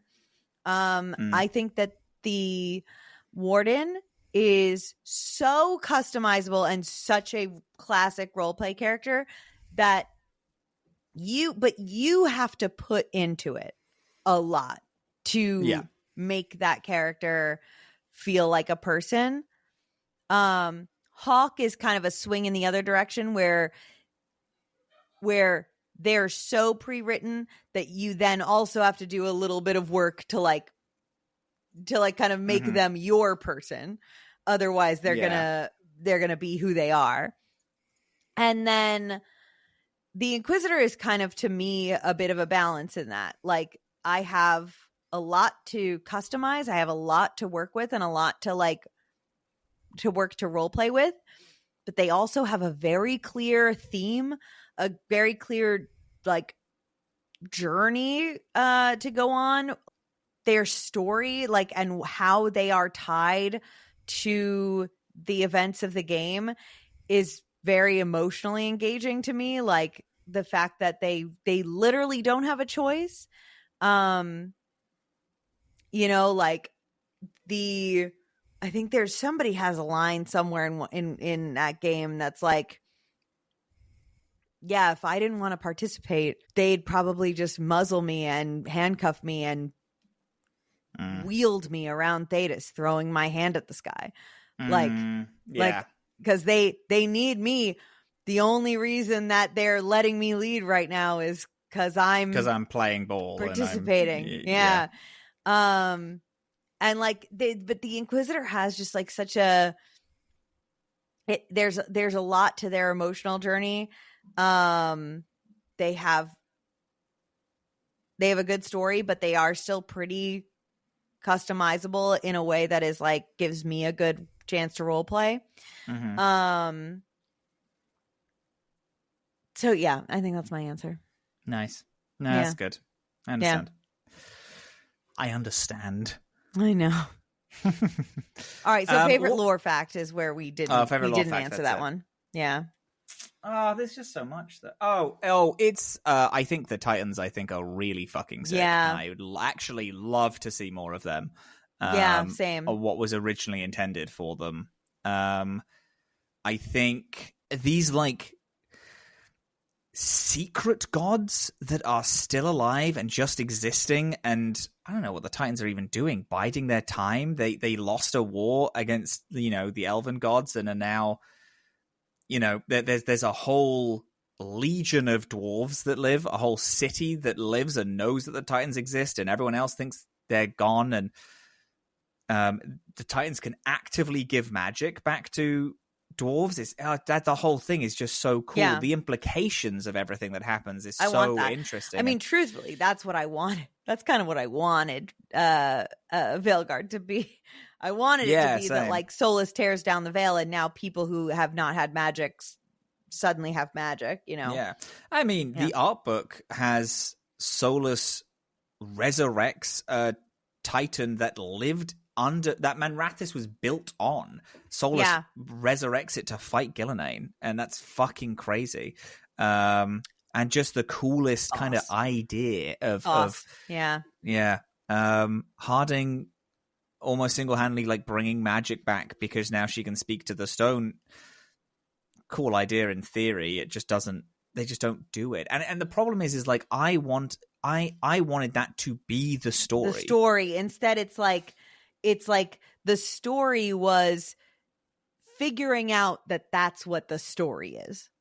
Is that a good summary of what Veilgaurd is like as a game? Is that like it's just every quest is figuring out what the story is instead of doing the story? I mean, I guess, but even so, like the story of the Veilgaurd, twists and all, is solved at Demeter's Crossing, almost like mission 2. It's like, hey, so Solus is trapped in the Fade. They brought these old gods, these two old gods out. Yeah. These old gods can control the Blight. And by the way, the Blight is a thing. And it's like, oh, okay. Yeah. And then you just spend the whole game solving that. To the point where figuring out what Solus's like story was not important to solving the issue. It only is important in like your ability to appeal to him to get a different, like a certain ending, but you can still defeat him without knowing what his story was. After last episode, I was like, during actually last episode, I said, I want us to wait till after call and I'm going to show you the fight Solus ending of the Veilgaurd. And it was cool, right? It's fun. Cool. Yeah. And I didn't get the super secret special ending. I got an ending which I was like, oh, nice. Okay, there. That makes sense to me. Did you watch the Soul of Ellen ending? No, I watched that today. Yeah. It's the same ending I got, but so like in my ending, and I hadn't told you this, I forgot about it. In my ending, Mythal like comes out of the idol and so does Morgan, because Morgan has a bit of Mythal in her, and the idol has another fragment of Mythal, and the two of them together like speak to Solus as their old best friend, like, you know, begging them to like make amends with them, and that they're like, she's releasing them from her service, so he's no longer bound to her, etc. And also the Inquisitor shows up. And in mine, the Inquisitor showed up and Solus is like, my friend, like, I'm sorry, I know that I hurt and betrayed you, but yeah, I've come too far and I've hurt too many people to get here. If I don't finish it, all of that death is for nothing, which I think is interesting.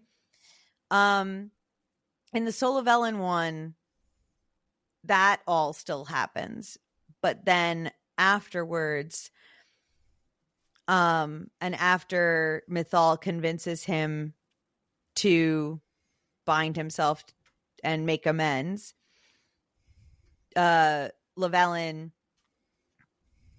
agrees to go with him.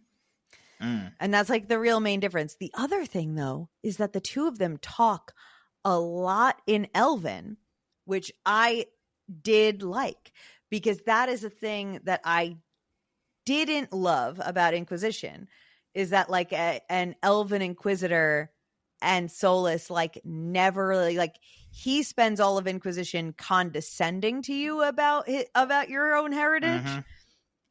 And so I did like the progression of Llewellyn showing up and just the two of them speaking to each other exclusively in their language.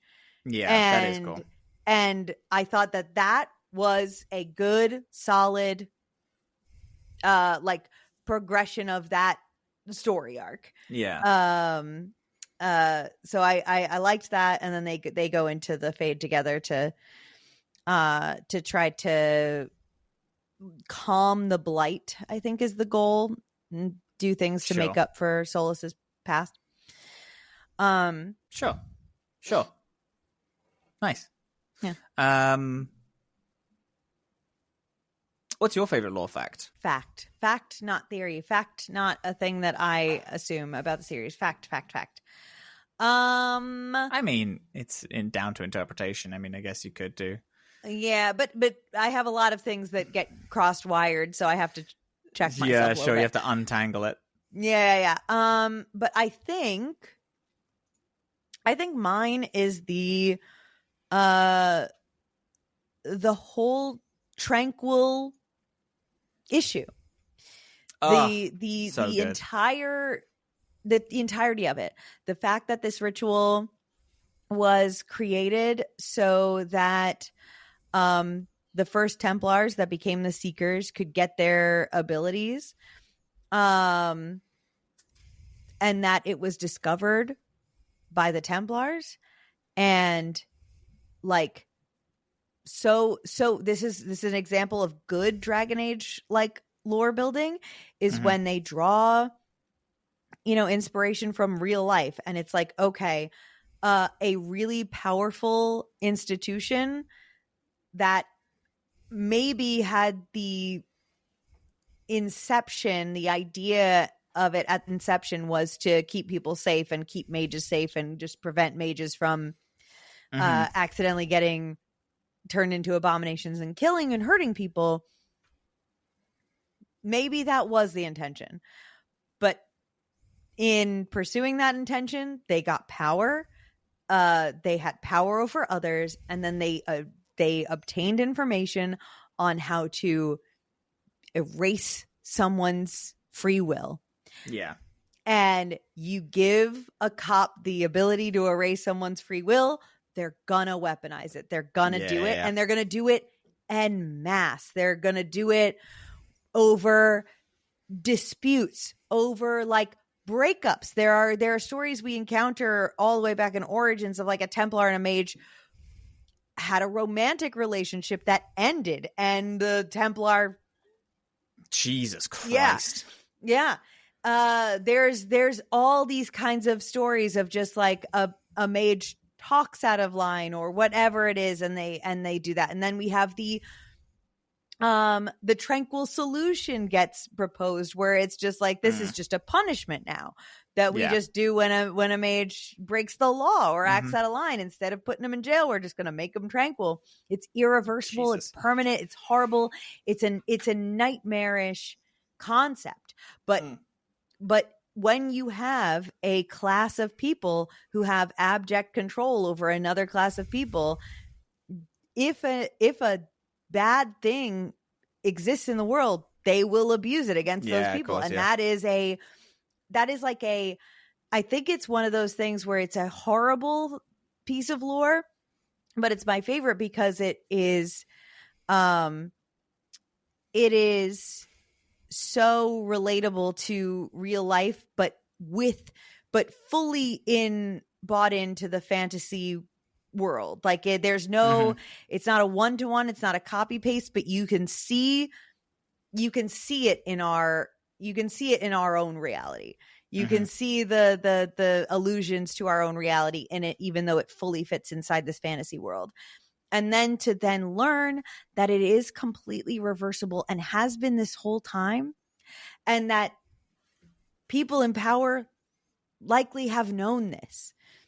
And it never had to be this weapon against these people. And for us to learn this so late in the game is such a heartbreaking revelation. It's just such a bitter and horrible truth. And the fact that you speak to the old Inquisitor, and then I think he brings it up, or he brings up the old Seekers, and I don't know if tranquiling people was a thing at that time. But then it's like, even with that knowledge, you just have to trust that Cass will do something about it. It's really you have to put it in the hands of someone who is a Seeker first and foremost. That's her gig, right. And you just got to be I really hope that you have learnt enough about the world to understand that you can't do this. And someone that when you first met was pretty distrustful of mages.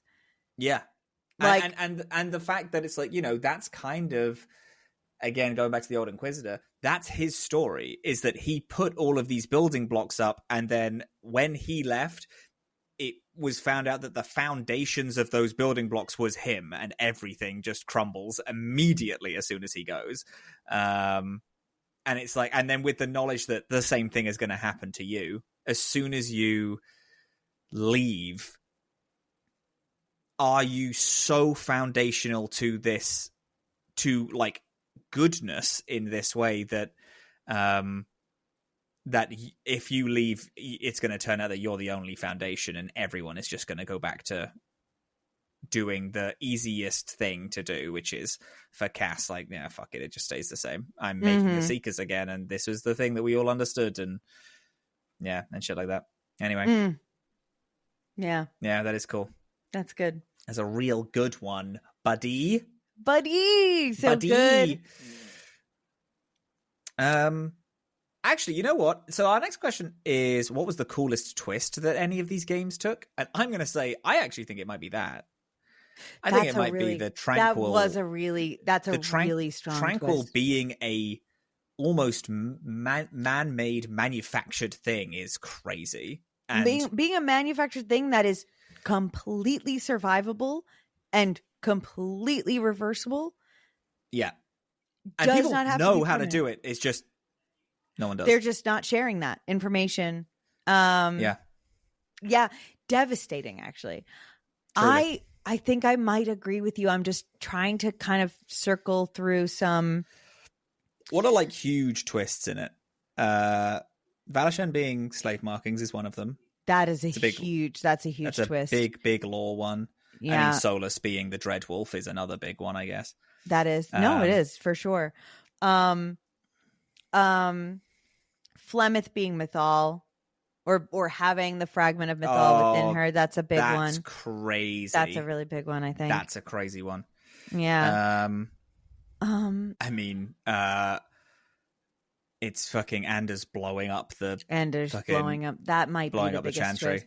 And I think the thing is that I as much as I hate that man, I think that I might think that is the biggest twist, because that is like, because regardless of who you are to him, he fucks you over. He can't. Yeah, he has.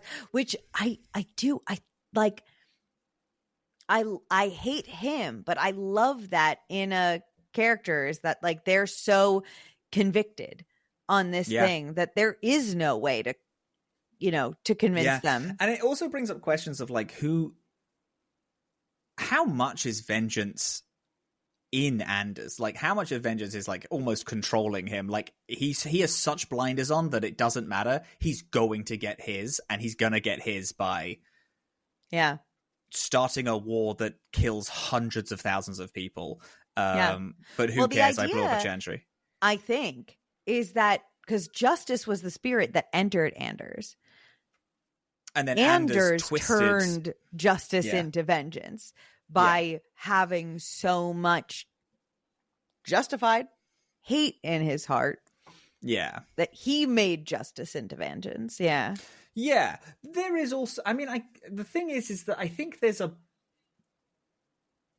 not to dismiss kind of that, but spirits are fairly easy to manipulate. Solus says that it's, if they do anything that's not what they're supposed to, they immediately switch. Yeah. And I mean, Anders isn't. What is Anders going to do? Because Justice going into Anders then immediately has to turn himself in, or Justice is just going to get switched immediately because it's like, oh well, Justice is that you know, pretty much you do justice, and then he doesn't, and then Anders might interpret that as, I had so much hate in my heart, but it's also like, yeah, you did, but also you didn't do to Justice what Justice needed to stay Justice. Like the only reason Justice was Justice for so long is because it had control of itself. You doing, like, Anders doing anything one way or the other is going to warp that mindset. So that might also be a part of it, is that Anders fully just had a demon in him for, years. Big twist is that Grey Wardens have to die as well. That's another one. God, I was just thinking, I was like, I feel like one of the earlier twists might be the biggest one. Yeah. Finding out that as a Grey Ward, finding out at the end of this that the only way to actually kill an archdemon is not just to be a Grey Warden, but to be a Grey Warden and die. Yeah. Because also that comes with a big lore drop, which is that there's a soul inside that archdemon, an old god soul fragment, and it needs somewhere to go, and it will just go into the next one, and we will have another blight within the year. Yeah. You being there is the only way, because that soul will enter you, and because you have the blight, it will go into you and you will die with it. And that's it. I think that's mine. I think that is mine. I was just like, there are a lot of great twists that are deeply personal to you. Like the Valisline one is revealed in such a personal moment. The thing which I'm trying to think of is a lot of the twists I knew beforehand, so they weren't twists, they were just kind of like lore information. Like I knew that a Grey Warden had to die. You knew something was up. Yeah, just because I knew that you would die at the end. I knew Anders blew up the Chantry. I knew that Solus, right, just from being exposed to Dragon Age, to the world, fandom and stuff like that. Yeah, but so for me, it's the Tranquil thing, because I didn't know about that at all. That's a big one. Or Mythal is also a big pitch for that. Mythal is a great one. Hello, kitty cat. Cat is screaming at me to be scratched. Way to go, baby. Good kitty. Yeah, so I think it might be that for me. Yeah, I like that. That's good. Oh my god, not to bring up my main boy again, but Do also it. the fact that Darkspawn can have thoughts and feelings and ideas might also be Totally. No, you know what? As much as I didn't really enjoy the experience of playing that DLC, that is a huge twist. And that has huge implications like that for the world at large. Yeah. Yeah. I totally agree with you on that one. Mm-hmm. Yeah. Okay. Favorite mission, all games. For mission, all games? Didn't we? Oh, no, we did it. Oh, yeah, by game. What favorite mission, whole series? Your cat sent a message. Oh, for fuck's sake. Silly cat. Now people know exactly the time that we record. Okay, I'm going to consult the notes. I'm consulting the notes, I think. I think this one's a tad too big for me. It's a big one. It's a big one. All, huh? Okay. Wondering. Now, here's the crazy thing. I'm wondering if it's going to be different to one of my favorites. If it's going to be different to one of my favorites individually. No, because I can't necessarily remember. Okay. Because I was like, man, I liked Awakening so much that the final mission of Awakening, when you confront the architect and you have a full intellectual conversation with them, is so big Dragon Age vibes from it. Great Dragon Age vibes. Great Dragon Age vibes from it. It might be the Brazilian Forest, I think. Because if I'm to do favorite mission, I think I have to think of now that we're talking outside context of games, I need to think of how fun it is to actually play. DA2, I think story-wise and implications is my absolute fave. It is not fun to moment play, so it can't win. So it can't be... It can't be overall. Yeah, no, it can't be overall, even though I think it's funner. It can't really be overall. But so it might be the Brazilian Forest, I think. I just think it's the coolest shit ever. And the thing is that Trespasser is so great, but I didn't play me in Trespasser, so it's really hard for me to be super gun-ho for it to be the best. Because I technically didn't play it. I wasn't held in. Almost weirdly the same reason why you really can't get behind Awakening. Yeah. So I think it's the Brazilian Forest. I think is overall the best, just because genuinely Origins is wall to wall winners. There is nary a moment in Dragon Age Origins where I did a mission and I wasn't like, that was one of the best things I've ever done, actually. I'm so fucking excited about this. It's very true. Why, when people are like, oh, which Dragon Age game should I start with? I'm like, Origins. I know it's old, but it's so perfect in every way. It's such a good fucking game. The graphics are old. Get over it. Who cares? Just slog through it. Yeah. In Hush Whispers. Sure. Yeah. I mean, I think it's so perfect. Yeah, I think it's so perfect. Mm-hmm. And I only, the thing is that I would say Orzammar, I would say the Deep Roads. It's just that and this is totally just the technological advancement and the way that they're able to execute in Hush Whispers. They're both, to me, they're like, the emotional resonance of them is so good. The story of them is so good. They're executed so well.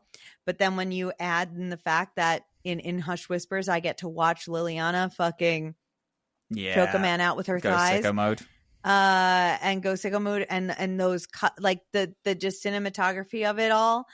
The way I feel when I play in Hushed Whispers is the thing that makes me buy into Inquisition. Like when I'm playing as the Inquisitor, as soon as I do that mission, the Inquisitor becomes real, like to me in that mission, and it's so good. Yeah, no, that is good. What would you have wanted to see in the series going forward, whether geographically or narratively? You know what? Do you know what the thing is? I want it to be north, and I want it to just be. I want a Kirkwall in Minrathous. In Minrathous, yeah. That is what I wanted geographically. That was the thing. A big reason why I did not like Veilgaurd is that nowhere felt real. You're just hopping, teleporting from one place to the other. I want to know Minrathous like the back of my fucking hand. Like, I want to, because the thing is also you only go through Docktown and it's fucking boring. I want to go through Minrathous. Like, I want to know the different areas and the different vibes. I want to go up to that cool, weird prison palace, but without there being a big blight. Like, I just want to go up there and see how fucked it is normally. I don't want the Venatori to make a peep. I don't like them as enemies even a little bit. It's such a cop out because the Venatori are like Tevinter's supremacists. We also know that Tevinter's magisterium is full of corrupt magisters. There are only 7 of them. There are only 7 of them, by the way. We kill a bunch of them in this game. There are canonically only 7 magisters from the 7 houses in Minrathous. Oh my god! Who all elect a magister. That's the game. The game to me is you are in Minrathous and you are doing a full rebel coup against the 7 magisters, and the game is. You know how the treaties in Dragon Age, you can kind of do them in any order in Origins? It's that. It's like, who are we killing first? Not who are we killing first? We have 7 of them to go. And each of them are like a weird arc mission in a unique place that we're going through, and you're just figuring out how to get around them. They get harder with each Magister that dies. It's like if you're halfway through one mission and then you hard pivot and you start another one and you finish it, the missions that you've done is like, we can't do that anymore because you killed one of them and now they know that we're coming. So we have to figure out this other way around it and shit like that. That'll be sick. That is really sick. Here is my pitch. My pitch is the game takes place in Minrathous. We've tracked Solus here to this place. Beginning of the game is Solus tears down the veil. He does it. He tears down the veil. He re-imprisons the gods. Magic returns to Thedas in a flood, an overwhelming flood that causes immediate devastation. Demons are everywhere. People who've never had magic before. All of the elves get magic back. All of the dwarves get magic back. Chaos erupts throughout Thedas. And Solus's journey is that he now has to actually face deep regret. Regret still is a theme of his character, but in this one it actually makes sense because he has to watch. The last time he did this and then he went to sleep for a million years. He didn't have to watch the destruction happen in real time. This time he has to watch it happen in front of him. He sees we can see Southern Thedas and the Inquisitor, his friend, potentially his lover, like fall, maybe even die. Like maybe he really has to suffer. And he reluctantly joins up with us, which the original pitch for Rook was that Rook was somebody the Inquisitor found and was like, I need someone in the north. I have my hands full down here. I need and the Inquisitor is like, Solus is redeemable. I know him. He is not the one-sided monster you think he is. You can work with him. And but I need to trust you, and sends you and sends Varric to work with you. You team up with Solus, who is questionable, untrustworthy, faltering, and possibly has another ulterior motive, but ultimately is steeped in regret, does not like that he is responsible for this, but is still happy that the magic has come back. And so there is this kind of push and pull between you about whether or not you can fully trust him. In pursuit of a way to control the chaos without putting the veil back up and letting the world be the world that Solus was trying to restore, but end the suffering that the chaos is causing. We need the most powerful magic in the world. And 7 people, the most powerful mages in all of Thedas, are those people. One of them is Dorian Pavis. Great. We got him. The other 6 are monsters who have just been forced to not do slavery, like sometime within the last 2 years, because they're so evil. So convincing them is going to be maybe impossible. So we might have to replace them, which can be done. Altuses can be appointed by other magisters, and you have Dorian in your corner, but something's going to have to happen. Maybe some of those magisters can be reasoned with. Maybe some of them have sympathetic bloodlines that we can, encourage to replace them. Maybe some of them just straight up have to be assassinated, and we have to use the Antivan Crows, and we have to go with and partner with them and get those magisters assassinated and have someone fill in for their place. And the end game is, at the end, we now have 7 of the most powerful and learned magicians in all of Thedas in our corner, ready to help us crack the code and figure out a way to calm the chaos of all this raw magic pouring into the world. We do it, and we can calm Thedas, but leaving it still a place where magic has been restored to those that it was cut off from. And Solus still needs to be a part of that to redeem himself. If he, in order to do that, I think that would have been a more interesting story. We would have spent a lot of time in Minrathous and Treviso still. We would have really spent time there in the cities. Yeah. Like learning about what was missing from it, is that you don't spend time in the best bit of Minrathous is literally the opening where you see it at night and it's beautiful. And then as far as I'm aware, every single time you see it post is daytime. And that's the thing, is like, I want to see more of it. I want to see what it's all about. Yeah. Absolutely. Yeah, it would be cool. That would be sick. I'd be into it. Yeah.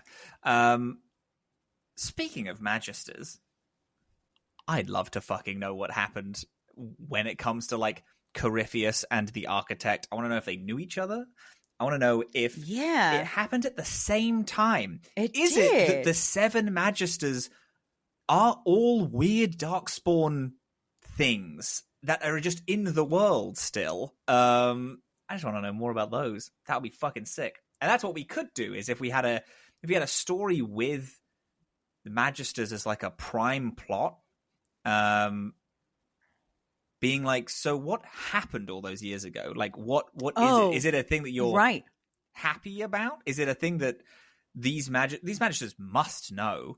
And that would just be a cool plot point. That would be a cool plot line that we could then bring back in the Morn Watchers. All right, so now we want the Morn Watchers to be a part of this.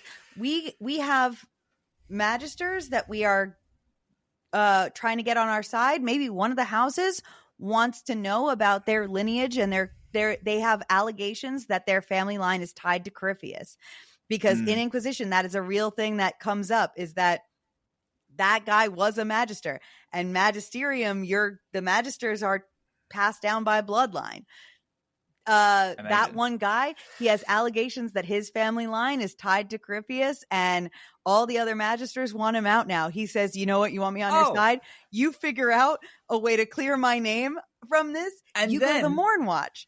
You go to the Morn Watch and you figure out, and the Morn Watch is like, well, I mean, we can get to it, but I mean, it's in this like weird language that we don't know, and it's in this weird place in the world, and we just don't have vessels and ships that we can get to, or treasure hunters, or people that know this, like dungeon delvers. And it's like, oh, let's bring in the Lords of Fortune if you want There to you go. bring in that. And then the Lords of Fortune are added in by being like, we are pirates and treasure hunters. We can find your weird dead body that you're looking for. This one specific guy. We can tell you where he went.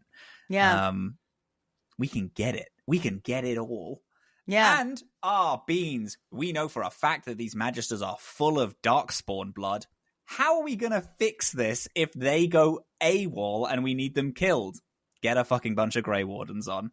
And then the Grey Wardens are in. You go to Weissapt and you're like, hey, we're on this dangerous mission to kill some of the original Darkspawn. Do you want in? And they say yes, and they hop along with you. Yeah.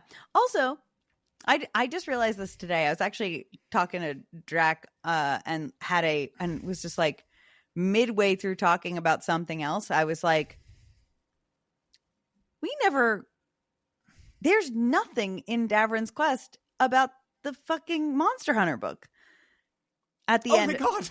They don't ever close that They chapter. don't bring it up again. They never bring it back up again. That was like a prime bit of conversation from him, that he was actively doing it. And it was a cool thing because he's like, yeah, all of the Monster Hunter books are written by mages that have had no frontline experience. That's why I'm doing it. Yeah. Isn't that why he's always carving as well? Fucking hell, this game, man. So that leads me to another avenue where Davrin would still possibly be a really good, strong character in this new storyline that we've crafted. Is that, you're trying to create a book that is a Monster Hunter book that is written by actual monster hunters, which the Grey Wardens objectively are the actual people on the ground doing that. Yeah. And you're doing that in opposition to the mages that we're trying to gain the support of. Those are the people that have historically written these books. We could put that in as a central conflict, is like, is it maybe going to be a thing that makes it harder for us to get support if we support Davrin in pursuing this book? Yeah. Are we going to cause conflict with one of the Magisters? Yeah. And then maybe there was a way to convince him, but now we have to use violence. And maybe, yeah. Hey, magic has been reintroduced into the world. Dwarves are freaking the fuck out. Ozamar is in such heavy turmoil. Who comes along but Kal Sharok? And they're like, yeah, we know about dwarves being so... we know about how dwarves having magic. That's part of us and our culture. You're now going to have to broker a very, very reluctant peace between the two. And then Harding can still be in, and that storyline's still knocking around. I'm trying to get them all in. I am too, except I think that Lace Harding should still be. I think Lace Harding should have replaced Liliana as the number one assassin for the Inquisition, because I think that a storyline where magic comes back to the dwarves, there is one person. There is only one person. Is it Dagna?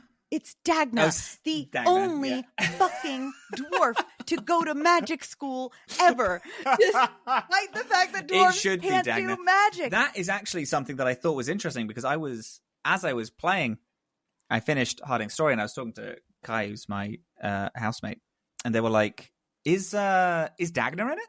Dagna should be in it, right? Because she's the only dwarf to go to magic school. And I was like, she's not even mentioned. That's what's fucking insane. She was not even mentioned. She was in the Inquisition.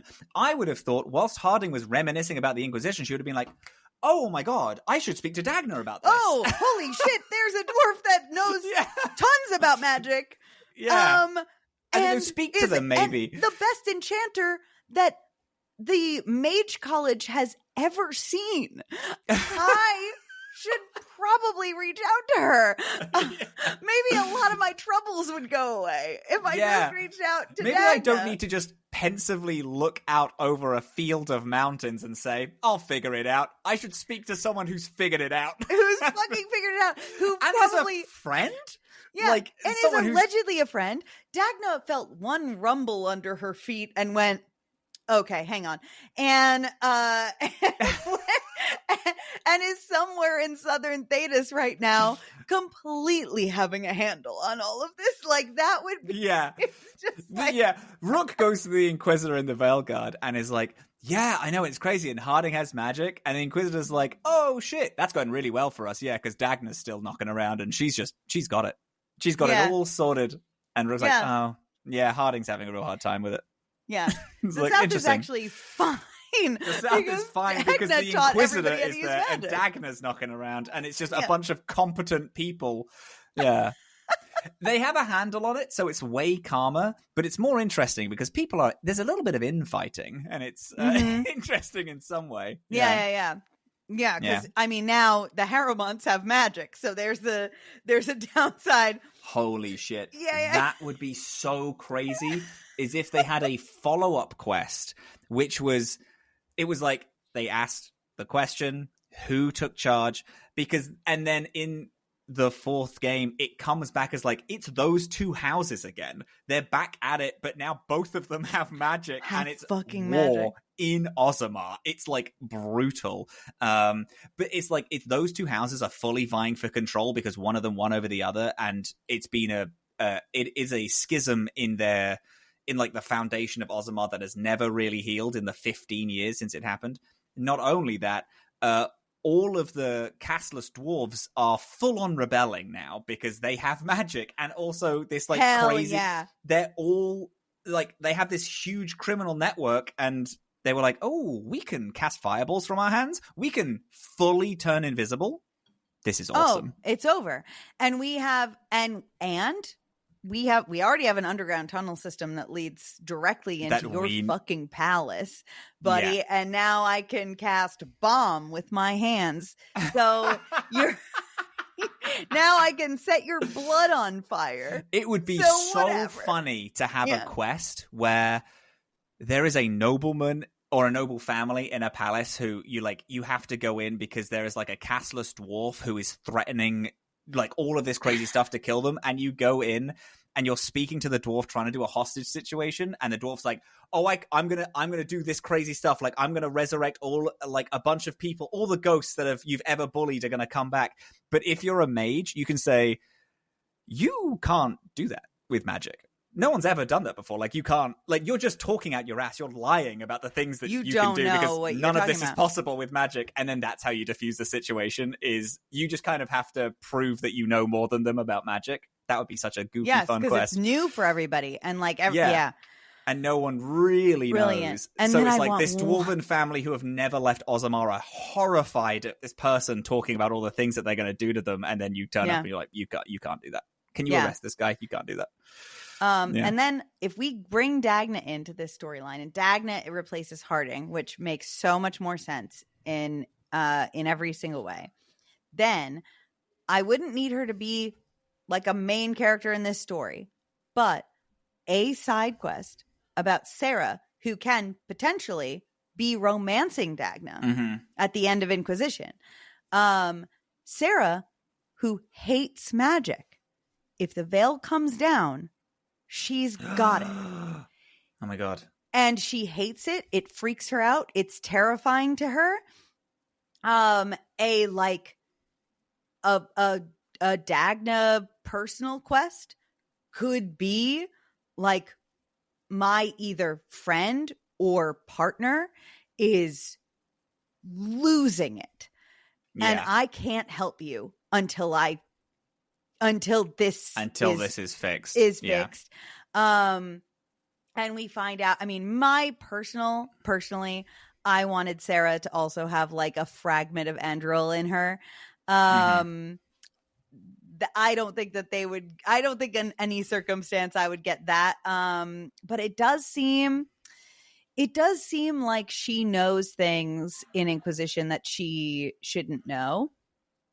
like she learned how to shoot a bow on instinct. Sure. And she also repeatedly talks about this sense that she's seen everything before. Mm-hmm. Like when she goes to places that she's never been, she's like, I've been here. Sure. And like, or like, this has happened already. Yeah. And it's like, I just think that she has maybe a fragment of a trapped god or something like that. But at the very least, the veil comes down. She's getting magic that she does Big not magic. want to have. And that would be a cool storyline. We could also, it's a good chance to evolve a new character, because we've done a lot of like evolving of these characters from origins that have a nice through line. Mm-hmm.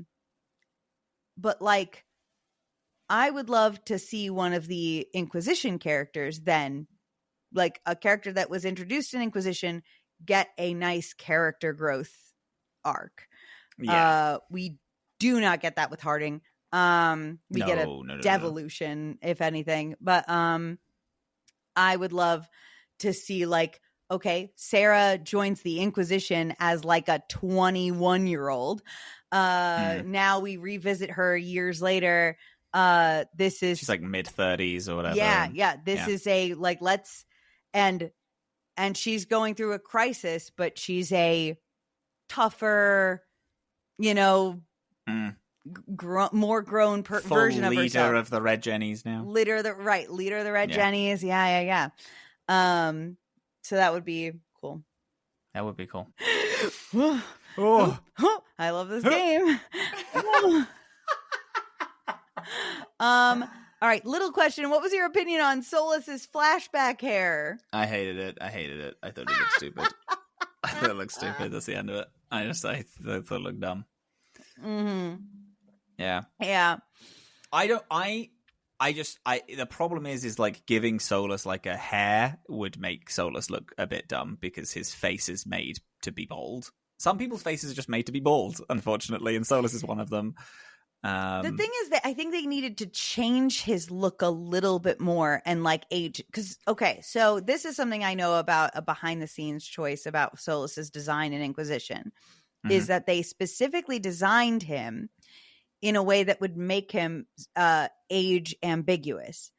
Yeah, sure. Making his eyes small in comparison to the rest of his face was like a conscious choice, because like you want to, because big eyes read as young no matter what. Sure. And he doesn't appear to be young. Like he doesn't have wrinkles on his face. They didn't give him hair because they didn't want to give him gray hair, but giving him like a full head of hair would be deceptive in a way that they couldn't justify at the end.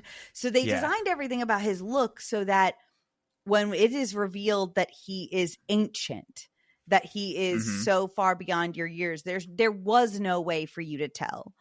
I'm gonna lose my fucking mind. I'm so sorry. I'm just looking. I found someone just uploaded the art of Dragon Age: The Veilgaurd as a PDF. Guess who one of your advisors is? An awakened Darkspawn is one of the advisors of the original advisors of Rook. Is fully a Darkspawn who can. I'm gonna do a crime. I'm gonna kill. I'm gonna do a crime. I'm gonna lose my fucking mind. Dorian was one. Isabella was one. An awakened Darkspawn was another. I'm gonna kill. JK! I would never cause harm to another human being. Ever. I'm so sorry to interrupt you. I was just scrolling through the art book casually whilst listening. Glad that and then you I saw interrupted me with Isabella, that. and then it was like I saw Isabella and a big title that said advisors, and then I scrolled up a little and I was like, that's a corpse. And then I scrolled in and it was like an awakened Darkspawn. Morrigan is also there, it looks like, but she looks way different. She looks more like Flemeth than she does. That is cool. If you're gonna tell me that somehow like the fragment of Mythal has like A look. has taken root in her. Like, I would love for her to look a little different. Ooh. Oh, God. Oh, my heart just got really, I genuinely, like, I feel an actual, like, pain in my chest a little bit. Yeah, there's for what we full could have ass had. a storyline art here that I'm looking at. This is, yeah, it's crazy.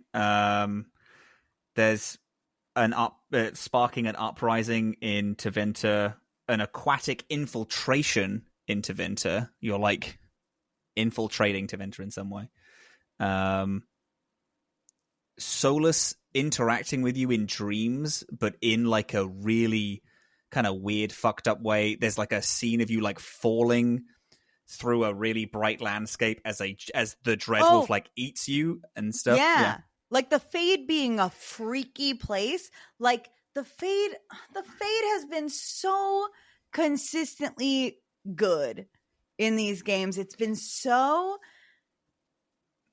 weird and disorienting and freaky, and I just would rather they not send us there at all.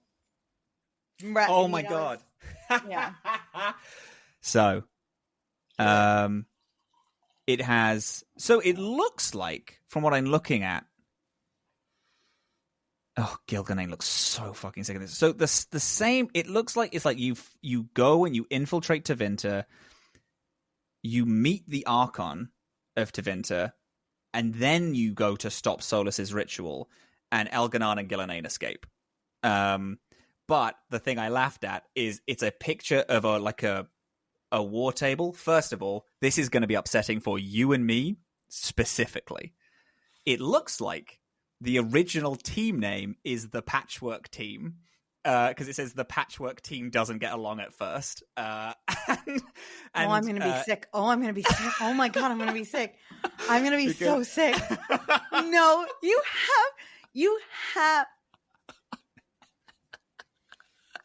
For people who don't know, Dillin and I had a show for many years where the main crew was called the Patchwork. And it's very dear to me and Dillin. So that's kind of upsetting. It's also the thing that I laughed at, because I didn't read the Patchwork Team. I just said the team doesn't get along at first, which I think is very funny in considering the Veilgaurd. Exploring the Anderfels is a big piece of art. Solus making oh my God, the Lyrium Dagger looks so hot in the original art, but the Lyrium Dagger looks like the idol. It has the head of the idol and then like a full like dagger thing. That's cool. You having a bad time, babe? No, Dillin, my favorite guy in the world. No.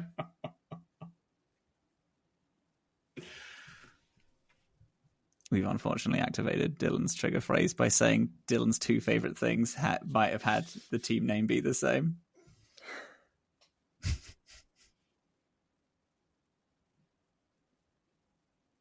Baby. It's okay. That's such a good, like, the thing is that's such a good Dragon Age thing. Like, that's such a good... Yeah. That's such a... The Patchwork crew, like, all the things that I loved about that story are, like, things that I love about the Dragon Age story, is that, like, we don't necessarily, like, all belong together, and, like, we don't, like, all have an alignment at first, and, like, and it's just that, like, we have to figure it out. And that would be such a good Dragon Age story. It would be such a good Dragon Age story. And oh, it's so sad that they didn't get to make that story. I know, it's so upsetting that they didn't get to make that story, because and this series deserved that story, and the writers deserved to make it, and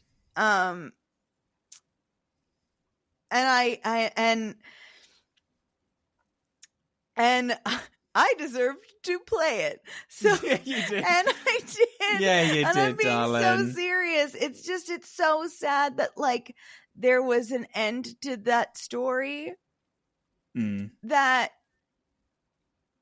the writers were excited about, and that everything I learn about it is so what it should be. It quintessentially Dragon Age. It would have been so good, and it's so sad that because of essentially corporate greed and a misread of what their audience is, we never get to have that closure to that story, and the game is just done now. Like it's over.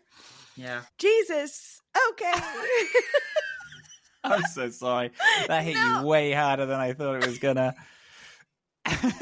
Love you so much, darling. I'm so sorry. That's okay. That's all right. You know what? I think we should call Anders. I think we're gonna close it. We should let Anders know, and he'll do a bomb threat, and it'll be fun. No, he won't. Anders famously doesn't call in a bomb. No, he doesn't call in a bomb threat. He just blows it up. He just does the damn thing. Yeah. I'll tell you what. Whew. Oh wow. Okay. We've got. I'm crashing out. Actually, Robin. I'm crashing out pretty hard. I know. I can see that be tough. I can see it be tough on you. And I was like, "Ooh, how much of this is going to get cut?" Actually, none of it. Live with it. Sit with it. I'm going to tag all of the Dragon Age devs in this. Yeah. Okay. So I'm looking to see if we got any other questions. We didn't get any other questions. Okay. No. So I like my fantasy future Dragon Age game. I also love what should have been the writer's vision for a Dragon Age game. It sounds amazing. I loved.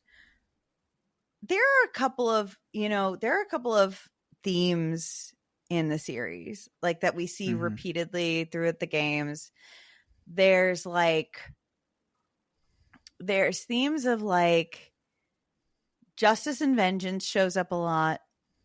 Even outside of Anders is like this theme of that. There's there's a theme that runs pretty strong, which is like a grabbing like the power you yield and like having that after it's necessary, and the corruption that it can lead to. That's definitely another theme. What are some other themes you see repeatedly in the game? In the series? I mean, there's I know that I speak for Dragon Age 2, but like extremism and like when is that a positive thing is consistently, I think, talked about. Because it's like, I mean, Origins, you have a lot. I mean, the Brazilian Forest, to talk about a thing, that's extremism. Yeah. The mages start speaking of the annulment, the right of annulment. Like immediately, as soon as you get there, the Templars are like, let's just kill them all because there's demons upstairs and shit like that. And let's just kill everybody. You have the chance to destroy the Urn of Sacred Ashes because the threat of the fact that it's can be found and taken by people is like so big that is it worth it to like have this? Like there's so many a lot of the big choices are down to like extreme beliefs and when is it okay to act on it, and when is it like we can't do that though? Like it's like I understand why you feel this way, and as I understand why you feel this way, but you can't do it like this. but then also it's like the weird thing was like, Anders, you can't do it like this. You did fix it though. Like you've Anders did a significant amount, like almost destroyed every circle through this one act of horrendous violence. Did liberate a lot of people, and it's like, is that what? Like the question is that worth it? Is that like a thing that's, yeah, you know what I mean? And the unfortunate part of it is that he did start a rebellion, and well, that's it. That's yeah. And we did step in to that rebellion and stop them from fighting each other. It's just that then what becomes like an unanswered question is that, because this series is really bold in a lot of ways, but they've always been a little bit timid on giving us like an actual resolution to these fights against oppression. Like, obviously the worst offender has been Veilgaurd. We don't get to fight oppression in any way meaningfully at all. But we are status quo holders. Status quo holders in Veilgaurd. But I do think that running through the series, I would have loved to see like a little bit more of a through line to that, where we could see that, like, okay, so the Mage Rebellion happened. We stopped them from fighting. We sided with whichever one. Is that are there still, what's going on in those circles? Are they still doing the rite of annulment? Is Vivienne at risk of the rite of annulment at this moment in time? That's what I think is part of that extremism conversation, is Vivienne being so status quo. Wynn is also very status quo holder, where both of them want to, let's actually, like, yeah, it's tough, but let's kind of keep it going. I will push back on Vivienne being status quo holder. I think that Vivienne's thing is that she thinks that the best way to change things for the mages is for the mages to have more power in the chantry. And so for the circle mages to have a say in chantry law, because that's the system she knows, and that's the system she grows up in. So she feels that being able to affect change in that system is the best and safest way, whereas like some of us are like, get rid of the circle entirely. From her perspective, she's seen people become abominations. That part scares but her. She still is like, she's still pro keep the mages in prison, just make prison better. No. And Absolutely. She's only that because her prison is great, actually, and she's having a great time with it. And right. I she can also imagine lives in a different Vivienne echelon being of prison. Yeah, for sure. Like, she will be manipulated in the system instantly. Actually, I think day one Vivienne will start like trying to make moves, and people will say, give her a rebuttal, and she's like, yeah, I guess you're right. Yeah, we can keep it as it is. And it's like, I feel like as strong as she is, she does want it to remain the same, because I think there's a lot of like internalized mage homophobia from her, or mage phobia. I don't know what you'd call it. Yeah. And it's, you can say like, oh, well, it's because she's seen those things firsthand. And it's like, yeah, but so has every mage. Like all of them have seen that happen. I don't see a world in which even like an apostate hasn't seen someone become an abomination. The threat of them becoming an abomination is constant. It's a thing that mages just live with. And, I think Vivienne is just like, yeah, well, we kind of want to just keep it going. Yeah.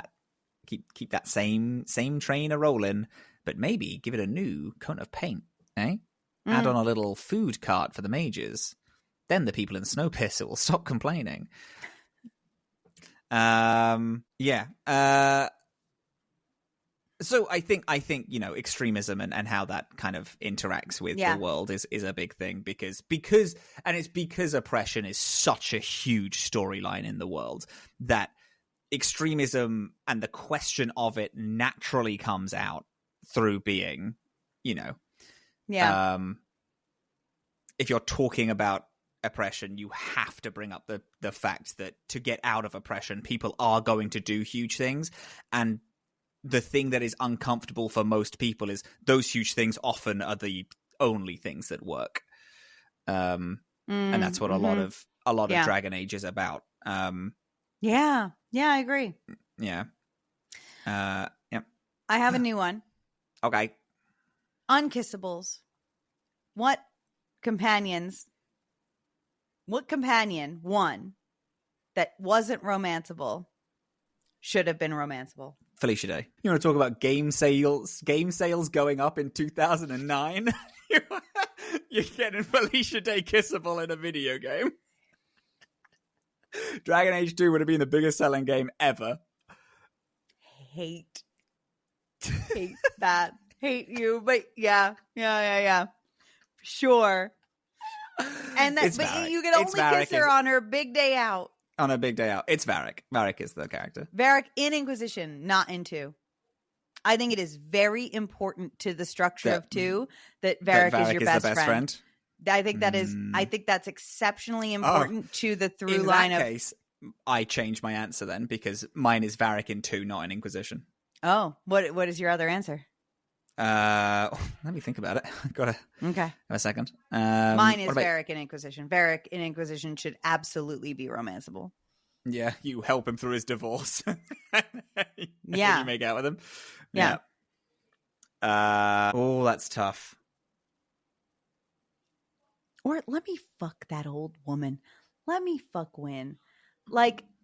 Yeah. She's 29. She's we make her younger every time. She's only 29. Yeah. True. Yeah. True. I would really dig. The problem is I would really dig a villain who is romanceable. Like I would love obviously I'd love a full game where the thing is that Solus is in love with the protagonist. Yeah. It made Trespasser really cool. Like the idea that he is killing everything. Mm-hmm. But oh my god, is so heartbroken by the fact that they're doing it, and it's like that's good. And I would love a game where, God, I don't know. Solus has already been answered, but the thing is that is just a pitch that I would really like. I would like a game where the person is the antagonist from the start, and you can romance them, like fucking Meredith. Like you can meet Meredith early doors with Aveline. You get to know her because at first she isn't mad. She goes mad because of the Illyrium idol. Like you can romance her.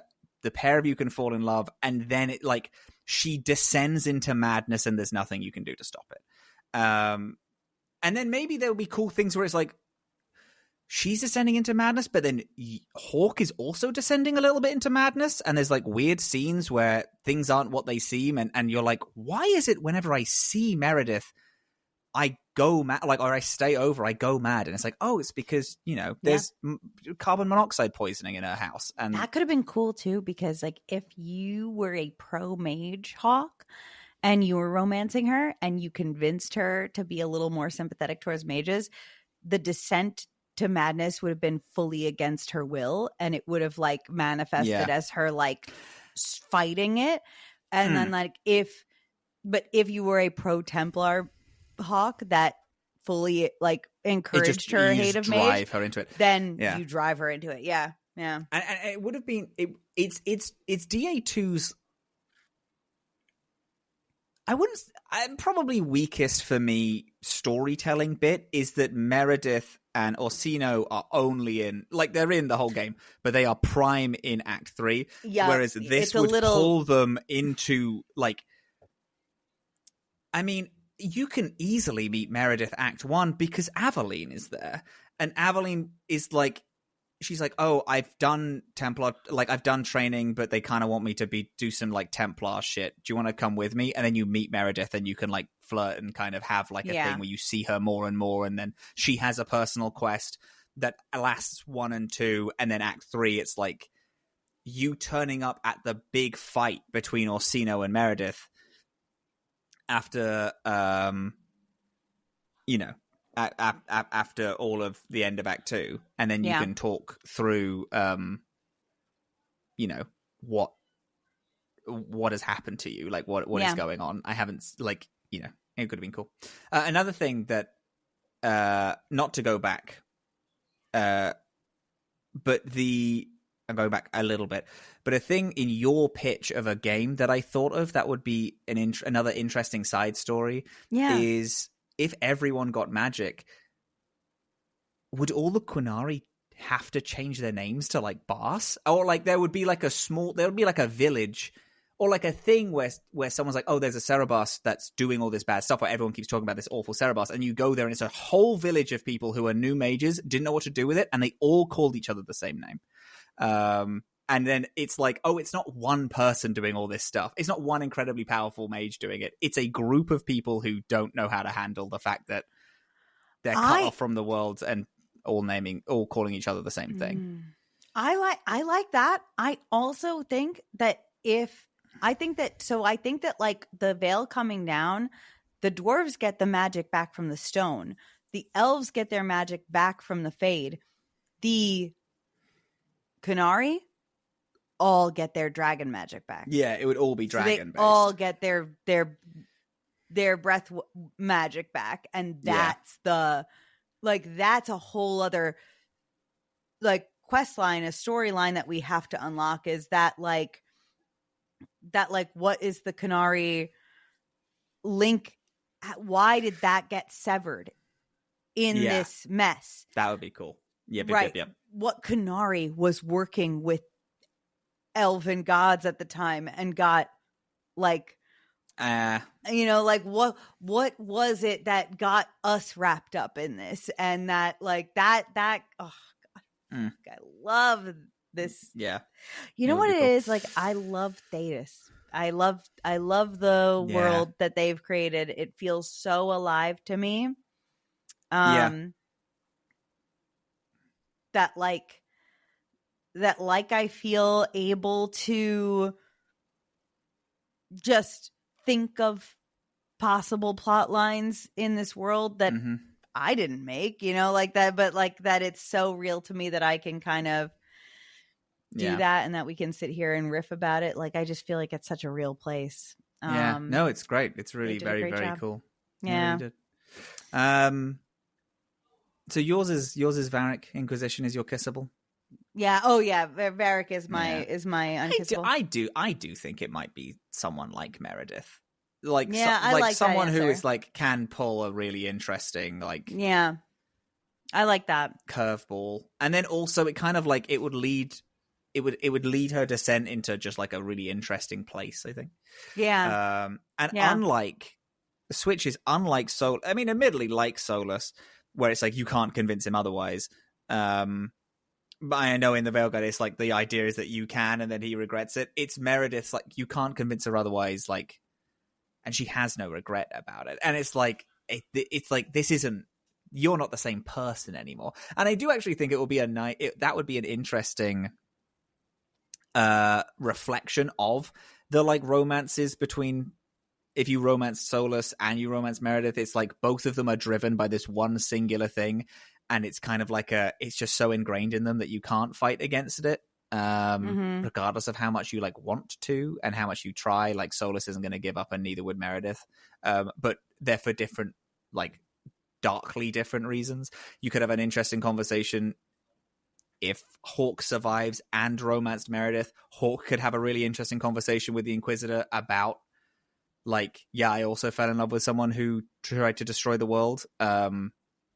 Shit sucks, dude. It's bad, and we should talk about it. Yeah. How you feeling? Ooh, bad. I'm gonna Yeah. I'm gonna crash out a little. But I love this series. All right. So just a kind of general, let's say, you know what? Let's say a series overall, but we get two. We get the whole series, and we get a trilogy rating. Where do a you rating for the trilogy? For the trilogy, As but in you get out of 10? Yeah. Okay. Yeah. The only thing that brings it down is gameplay. Yeah. And that's a shame about it. Because we are replaying Origins because I'm chomping at the bit. I have Dragon Age, the Stolen Throne book here. Yeah. Because I want to experience this world more. You and I spent a solid 2 hours talking about doing a one-on-one Dragon Age TTRPG when we're bored and we make characters, and then we pitched our own Dragon Age storyline. Yep. Because we want to spend more time in this world. The world. world is honestly perfect. It's so like it joins like the echelon of things that. The problem with the world is that it is now too many cooks, where there are too many people in their hands in pots, and people don't really want to advance the world in a way that's fascinating. Because I would love this to be one of the series where I can I have friends who know like Middle Earth like back of their hand, are talking deep lore, and like we're getting mad at Rings of Power because, well, this person actually joined with this faction because of this and this in the Silmarillion and this, and like saying things that are complete gibberish to me. I want to be that for Dragon Age. You know, I want to know that shit for Thedas. I want to, like how you go on rants of just like, well, that doesn't work in the Veilgaurd because of this tiny piece of lore said in this one comic that was printed on Free Comic Book Day in 1985. And I'd love to have that kind of knowledge. So the world is a solid. I never used to like giving like full perfect scores, like 10 out of 10s, because it's like, well, there's always something wrong with it. But then I kind of got over the fact that, well, there's always something wrong with the world. You have to look at the world as like, well, nothing is perfect, so a perfect score is different. I do think the world is a complete 10. I love it, and I love the stories. I'm telling you, right? I'm sick. I feel ill with how much I love Hawk. I feel disgusted with the Dragon Age 2 gang and how much they are my fucking boys. That's your boys. Yeah. I'm getting art for the walls for Kirkwall because that's my fucking city, greatest city in the world. Don't ever step to it. Don't ever talk bad about my city. Only I'm allowed to do that.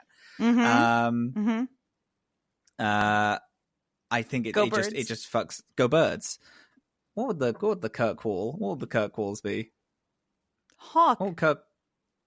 No, but that's the character of Hawk. Like, Kirkwall isn't going to say go and Hawks. Hawk is the champion of Kirkwall. And they make their sport team. Sport team around one guy. Yeah. All right. Sure. Go Birds. Go Hawks. Game wise, it fluctuates like fucking crazy. I don't think you can give a rating on the. I fully, if you're going to rate this game series, you can't. You unfortunately have to be like, mechanics aside, because it's like, what game are you fucking talking about? Everyone has such a vastly different combat system and mechanical prowess that it's pointless talking about it. Yeah, Origins is like the most fun to play a mage in the world. Inquisition is the most fun to play. Dragon Age 2 is the best story and the mechanics suck, and the Veilgaurd is a middle action PS2 game.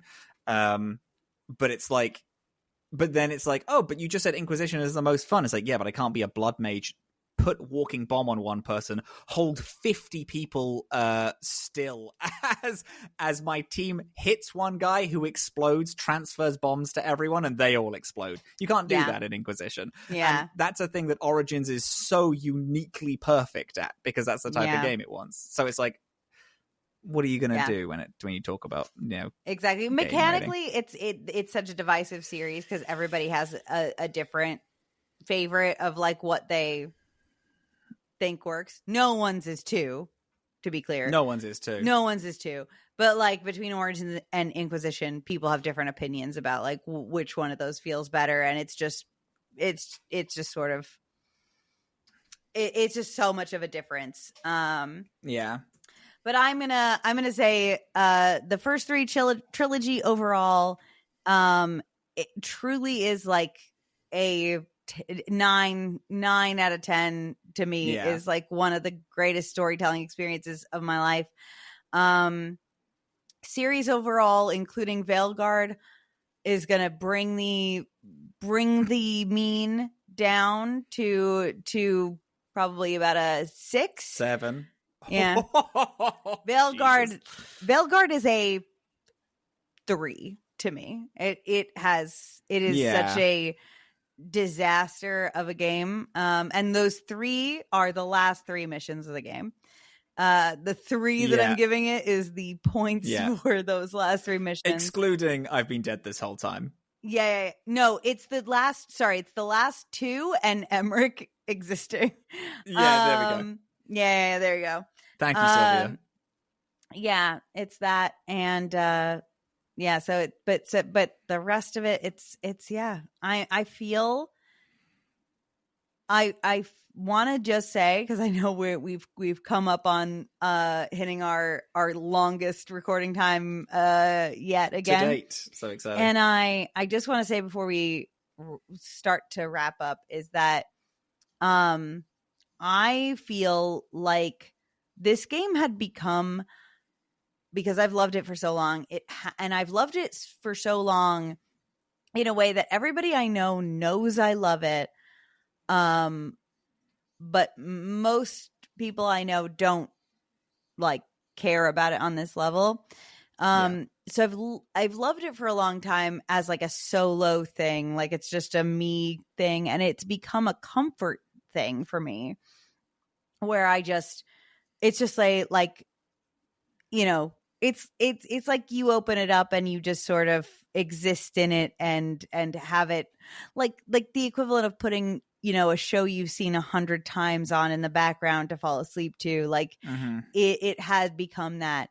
So getting the chance to replay it with you, but doing so with the intent to like really reapproach the story and really like re-experience it again, has made me like fully know that this is not a nostalgia piece for me. This is an actual thing that this is a piece of art that I actually really love.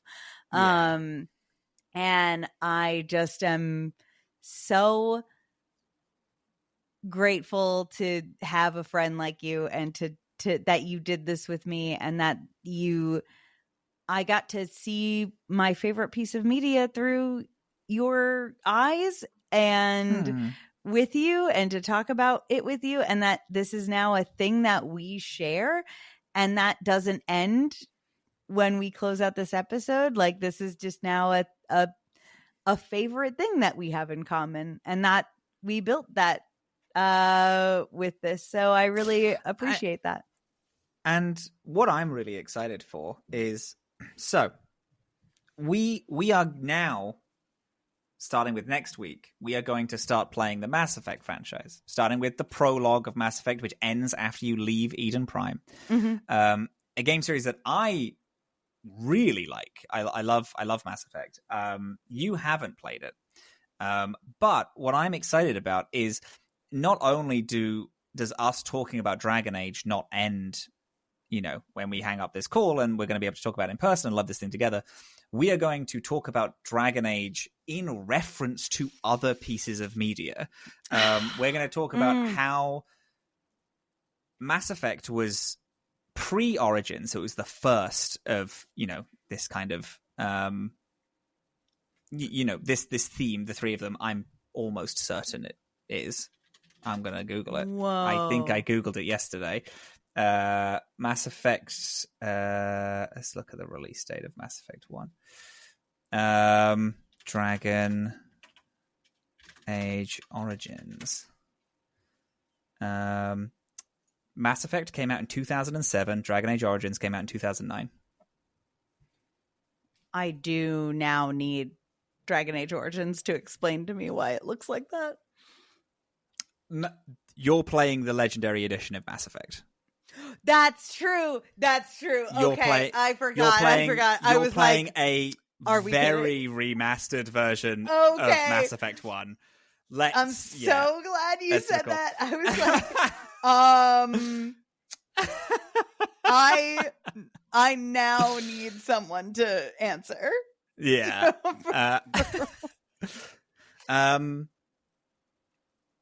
So we are going to be able to look at the differences between Mass Effect 1, 2, 3, which is a trilogy of games where you play the same person with almost the same crew consistently. And then how they decided to approach Dragon Age, which is the same world, but 3 different people. And different characters, and then occasionally people turning up, and like what the implications of these things are. And I'm just really stoked to discuss, to keep talking about Dragon Age. I hadn't thought of it that way. These lenses of other things.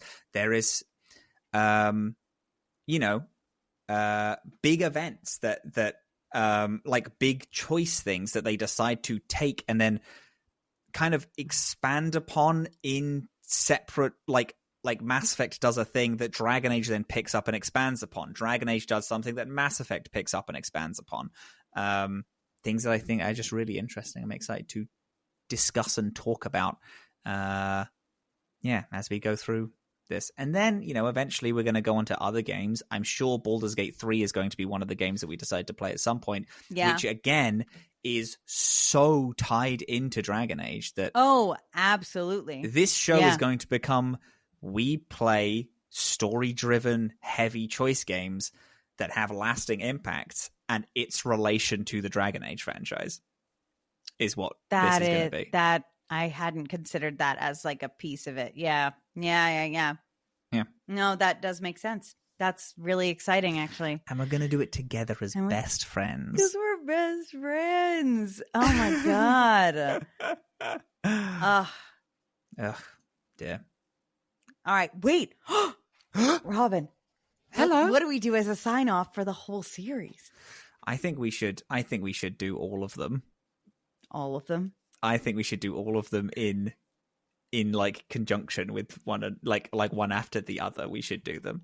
And to be clear, the last one is the last one that we decided for. Yeah. We should also do the other one. We should do all 3 that we decided. All 3 for Veilgaurd? Okay. Okay. All right. Okay. So, from Dragon Age Origins, Wardens, gather round. In peace, vigilance. In war. It's in war. It starts at war. It starts at war. In war, victory. In peace, vigilance. In death, sacrifice. Now gather around, you fucking scumbags. You fucking sluts. You absolute ugly pieces of shit. Losers. You're the worst people I've ever seen in every single way. It's fucking disgusting looking at you. And get ready. Because your struggles have only just begun. Now on your knees. Beg. That we succeed. For we have seen the throne of the gods. And it is empty. Now, gang. Hey, gang. You wanna crack some eggs? Oh shit, Dillin. What? Where is Solus? Oh, he's right behind me, isn't he? That one's hard to be beat, actually. I fucking love it. Hey, the Veilgaurd? Whatever it takes. That one sucks. That one stinking sucks. Hate this fucking game. I'm glad our more masochistic listeners who have outed themselves several times. Oh, yeah, we know who you are. I hope that they're excited about the fact that we ribbed on them a little bit and then told them to beg. Yeah, all in sequential order. Yeah. I like that those two are backed up against each other. It's a Absolutely. very nice. Yeah. If you nutted, tweet us about it. Yeah. Yeah. You were on board and then you heard what I said. The rumors. Gang. This is it. We're going to talk about Mass Effect in our next episode. Mass Effect next week. We're going to do the prologue of Mass Effect. So we're going to come with a shepherd.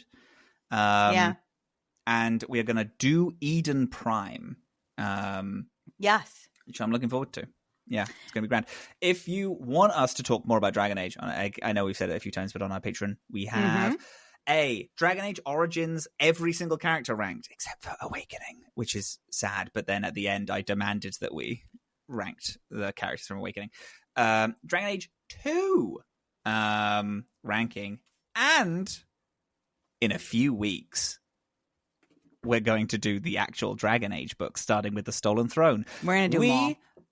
Our goal, I'm going to say our blue sky, we might have to reassess, but we're going to do 5 chapters every 2 weeks. That's what it is. There are 19 chapters plus an epilogue. Our goal is to do... Did we say a week? Did we say 2 weeks? 2. Every 2 weeks. We're going to do 5 chapters of The Stolen Throne every 2 weeks, and that'll be on our Patreon. It should be fun. Yeah. The first episode will be around the 24th. End of this month is our goal to do that and talk about it, which is also my birthday, the 24th of February. Very exciting. You subscribe to the Patreon as a gift for Robin's birthday, as well as supporting us. And thank you again to everybody who has already supported us on Patreon and has already had access to these things. You are supporting us in making other art that isn't this. This is, this is a fun project for us, but we have other things that we're trying to make. So I really appreciate you, but a very special extra thank you to Rodrigo, Parker, Meadow, Callum, and Caroline, our top supporters on Patreon over there. Thank you so much. We did a whole project that we set out to do, and we finished it. And now we get to keep going. And we keep going because we had so much fun. We did. Yeah. Love you. Love you.